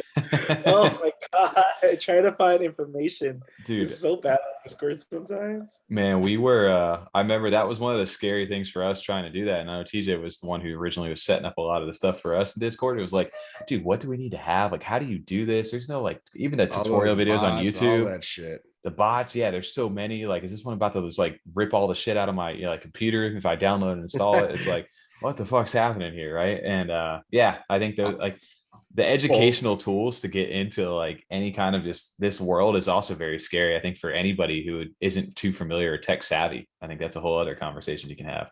Well, and then sure enough, we thought we were ready. You know, we've been putting it together for a week and a half, like 2 episodes, I think, gone by. People are asking, like, when's Discord coming out? You guys kind of mentioned it. Are you actually going to do this? And then finally release it, launch it. Sure enough, first day verification bot doesn't work. People aren't getting verified.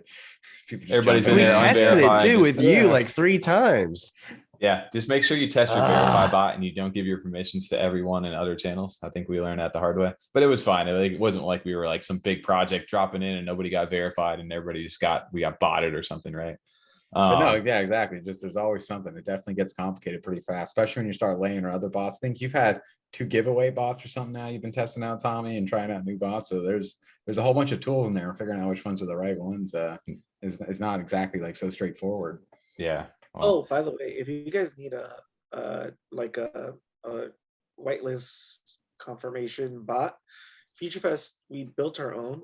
Like it's like 15 lines of code. If you guys need it, by the way, we're actually going to give it out to the community. We're going to put it on GitHub and just like, because we found that there's a lot of people that actually need this service. Yeah. And are going to people that are charging them for it. And we created it like just because we needed it. So, and then we realized that there's actually a demand for this, so we're gonna end up giving it away.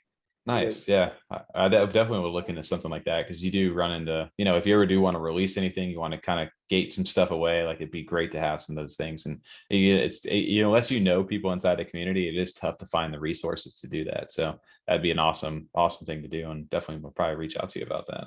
100%. Well, I kind of wanted to wrap it up on the back end over here on the last couple topics for us.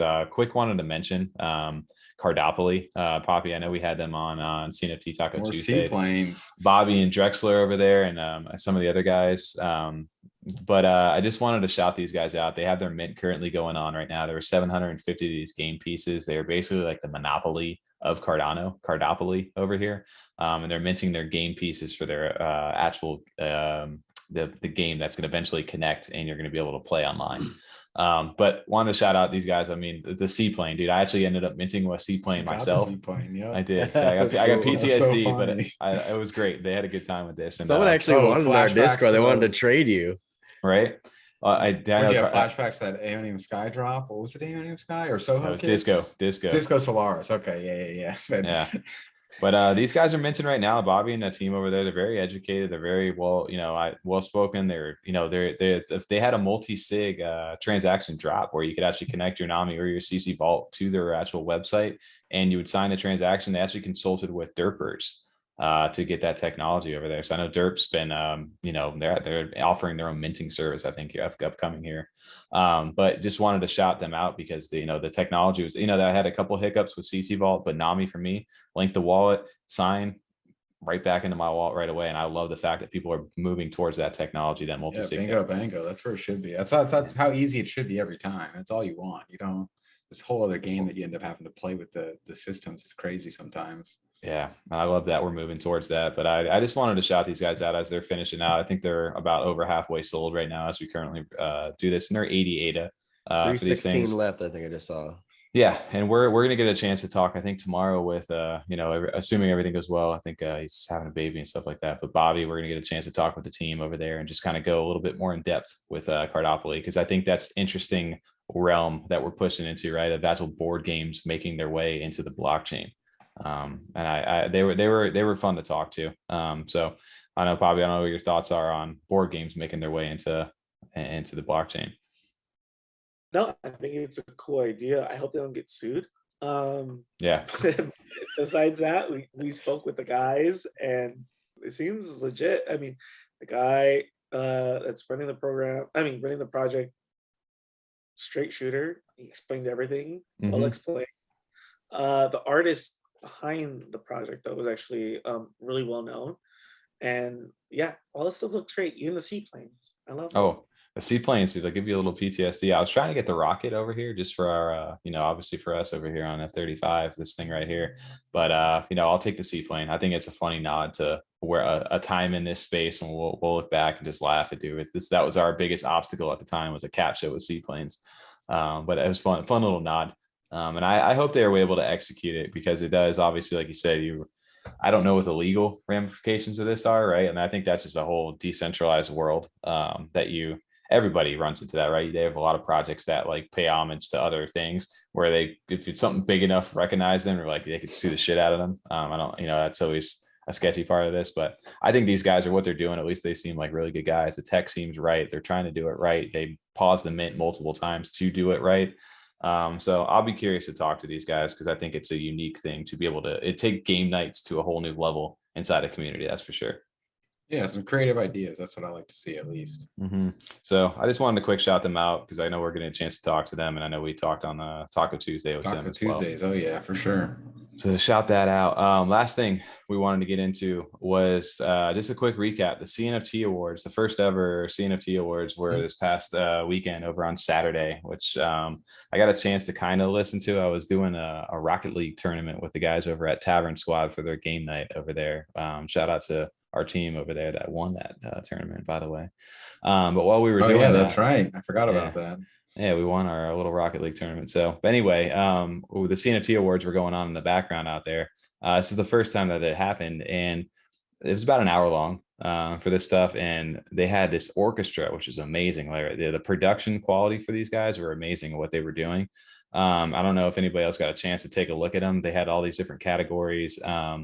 I heard mixed reviews on how they felt about it. The presentation looked nice, but I also heard that, some of this stuff was kind of just, once they did it, it was gone, it was over. They moved on to the next ad, and that was it. So I don't know if anybody got a chance to see it, but interesting that I did not. So they just do like a normal award show, like what they had, like best NFT of the year. Yeah, so they had a bunch of different categories. That's so difficult to do, though. I mean, who was it? A community vote? I didn't hear a lot about it. It's so difficult to do and make it so that, I mean, people are just going to be upset. And like, how do you choose the best project? Because there's so many different projects. Like, how do you even value? It was all voting based. Okay. They've been doing it for a while, and I know NFT Maker Pro, like Patrick Tobler and the guys, are a big sponsor for it. And they actually dropped like an NFT link for something with Bondly NFTs. So they had something going on in the actual description of the YouTube video of the live stream. But I wanted to shout out from Tyler with Spaces over here at CNFT News. He did do a good write up on it. And these were the different categories that they had: the most impactful, the best collectible, the zeitgeist CNFT, most innovative, long-term utility, generative art, digital art, best community driven, and CNFT of the year 2020. Those are good categories. I like that. The only thing I think about this that I think it was poorly timed. Yeah. Why wouldn't this be done during CNFTcon? I was just thinking the same thing in my head. Or why not at CNFTcon so we can all watch it live? That'd been cool.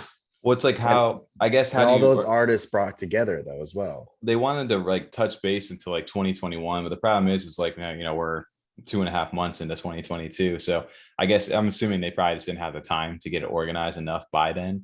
But I mean, like the VMAs and stuff, they have songs on there from over a year ago sometimes that make it on the show, win awards. I mean, they could have easily done like a nighttime thing for the CNFTcon where they had the awards at night at CNFTcon. So all these artists are already here, all from all over the world. Instead of them making a second trip, they can do that one big trip to CNFTcon and have this award show. True. And the year's not even over yet. Like it hasn't even been over yet. So it's like they could have waited. Like, what if Future Fest blows the fuck up next month? And we were like, dude, we didn't even get in.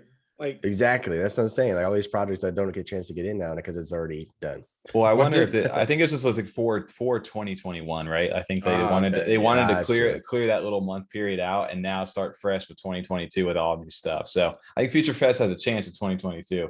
I think. What they choose? What was the best project? So I wanted to quick go through some of the winners on this stuff. So you're saying there's a chance. Get in there. Wow. But I wanted to shout out because there are like some of these categories, like best digital art, Aeonium Sky won that, and they did have like 4 or 5 different choices. They had Cardano Proxies, Cardano Blocks, Old Money, the Refresh, and Aeonium Sky. Aeonium Sky won the digital art. So that to me was a no-brainer. I That's think a good one, yeah. But they had, so some of the winners, I just wanted a quick touchdown. Ionium Sky, big shout out to them and that project. I love that. Generative art over here, Clay Nation won. Oh, yeah. And that was between Claymates, the Unsigned Algorithms, Happy Hoppers, and a couple others up here. But obviously some big projects won. Best collectible one was Space Buds out here. I think that between Yummy Universe, Chilled Kongs, Growing Pains, and Cardano Waves. I'm always curious about how the categories were, like how those collectibles really got chosen, those different ones, like not narrowing it down between I like a Yummy Universe, Chilled Kong, Space Buds, Growing Pains, and Cardano Waves, like how those all got to be. I don't know as how far you as make them collectibles. collectible, because to me, the best collectible one would have been the Hosky NFT. Oh, Like how many they sold, like that's the biggest collection. So I say just gotta hold on to the Hosky thing, because as we scroll down, like best long-term utility was Vi Finance over here. They did, I missed out on those too. Those did have good staking rewards for the Vi token. I did miss out on those. Claymated there in the nominations again. That's good. Interesting enough, the Zeitgeist one was the Universe 25 over here. It beat out Old Money and Chilled Kongs over there. I thought that was interesting. Best community driven NFTs were Clay Nations. Obviously, I think that's a double win for Clays right there. Most innovative NFT one was the Unsig 00000, the black, piece of fucking black NFT of nothing right there. Oh my god! But I mean, so like when they put the banana on the wall and it's worth $5,000. Yeah, they duct tape it to the wall. Yeah, yeah, right. I mean that. I mean, that's art. It's art, dude. It's black screen, right? It's like, yeah, the thing, just art. Stab it down there, and then the Tom. Here you go. Most impactful was your Hosky Cash Grab NFT. They did win that on there. So I agree with that, right? Presented by IOHK. It's always so funny to me that Hosky started off the way that it is, and like they're becoming so serious. Not serious, but they're still loose, but their shit posting has got a little bit more team, I'd say, compared to the early days of them. Yeah, they don't just like let it fly loose. They don't just go crazy. But yeah, they're a huge mover inside the space. And then finally, the last thing of the year, which made sense, was CNFT of the year 2021 was Space Buds, was the winner on that. So I think that's rightfully so. They were the first 10K collection, the first mover inside the collection. They're the number one like prestigious CNFT in the space. If you hold this, you're in a high regard. So makes sense to me why they would win that. Who's that? Who was it? Space Astro Buds. Who are they? No. That makes sense. I mean, 2021, it's just that it was, they're the name, you know what I mean? They're the one that is the top of everyone's list on, if you could buy any right now, pretty much almost everyone would say Space Buds. Yeah. So I don't know. I just wanted to just shout out these awards and do a quick little recap. I did get a chance to see it. Some of the production was really nice. The way the awards were presented, they did have a lot of ads in there too. And they did have, some interviews and things like that. But I obviously think it's the first iteration of this stuff. We'll see it evolve, and hopefully we'll see Future Fest in 2022 over here. I want to see like Future Fest musical guest, like halftime show kind of thing, like they do at the Oscars and stuff like that. Yeah, you guys, that'd be perfect for an award show, right? You could host like literally the DJ, like the halftime show in Future Fest on this, dude. Yeah, you guys are set up perfectly for that right there. That's amazing right there. I'm telling you, they work well. I think all that stuff is great. I love that there's an award show. That's awesome. I just wish the timing was different. I wish it was all perfectly coincided. It all happened at CNFTcon, because that's the party, right? CNFTcon party of the year. Oh, everybody who's anybody out in the CNFT space is going to be out in Vegas, which for us, I know that'd be my first time in Vegas out there this year. So I've never been. Yeah, I've actually never been, which is crazy enough. So but I'm excited. I'm very excited. I know we're working on trying to get the hotel and all that stuff right now. So we were debating on doing a booth. We originally thought we wanted to, and now maybe we're doubling back so we can actually spend time and enjoy walking around and getting to chat with everybody. Nah, man, just get drunk and walk around and say hi. See, that's what I'm saying. There you go. Sell some tacos out front at the taco truck we're gonna bring out there. I love the idea of having a booth, and some people are excited about it. And we know a lot of people that'll be in that area, but their projects. My only issue with it is that we're going to get to meet up with so many people in person that we've got to talk to and had on the show, that if there's a day that anyone's like, oh, we're actually, we did the convention yesterday. We're going to go out and do something, outside of this now. We're kind of going to be locked in. So I'm torn still too. I mean, we're still talking about, we got plenty of time still, but it is a tough decision both ways. Hey, I'm just trying to party out and see it in Vegas. I'm Vegas. just excited to go either way though. I just know we're going to be there one way or the other. Doesn't matter if we got a booth or not. I mean, like you said, if we got a booth out front selling tacos, we're going to be there. You know what I mean? It doesn't matter. Yeah. I think Tommy's making the 24-hour drive though. I think that's what he said he wanted. Yeah, to that's do. right. No, 36 or 36. It's like 34 hours from Florida. Yeah. Fuck that. Fuck that. I know it's a little closer to you out. You're out in LA or something close out there, right? I'm there, and I'm only there for the CNFTcon. It's gonna be fun. Dude, like for sure. The party, Angel Baby Hit Squad, Benjamin's Club. Who else? Goats. I heard the Hidden Order. Cardano Trees. No. Cardano Robin. Everybody's after party. It's gonna be. Yeah, well, I think we'll definitely be showing up to this. That'll be fun. So, and it's gonna be like the homecoming, right? Like everybody's been like, we're talking to you online right now. We've been doing these spaces, and everybody's like meeting each other and getting established right now. But it's gonna be like, yo, I get to see you in person now. Like that's gonna be dope. Like we got a little taste of that this year with Miami and Art Basel. We got a chance to meet up with Jason Matias and Fettuccini down there when we were down there. But it's going to be a whole different world when you get to meet some of these project creators and everybody. So I'm excited, man. That's going to be a whole other party out there. All right, gentlemen, as much as I've loved being here with you guys, and thank you so much for having me. My girlfriend is going to kill me if I don't go eat this delicious salmon she's been cooking. Hey, I was about to just segue into the guys. It's been an honor to have CardanoPapi on here. So in true host fashion, CardanoPapi, you can take us out of here on the podcast, man. It's been an honor to have you on, man. Ladies and gentlemen, thank you so much for being here. Freedom 35ers, we are here not me, but they are here every week to give you the best CNFT news delivered straight to your YouTube channel. I guess that's right. That's perfect right there. And we'll cut it with that. And we appreciate everybody listening. You check out the Discord. Make sure you check out the Twitter. Make sure you check everybody out. They got projects coming out left and right out the wazoo. It's going to be nuts. Let's go. Well, with that being said, we appreciate everybody listening. This has been another episode of Freedom 35ers, and we'll catch you on the next one.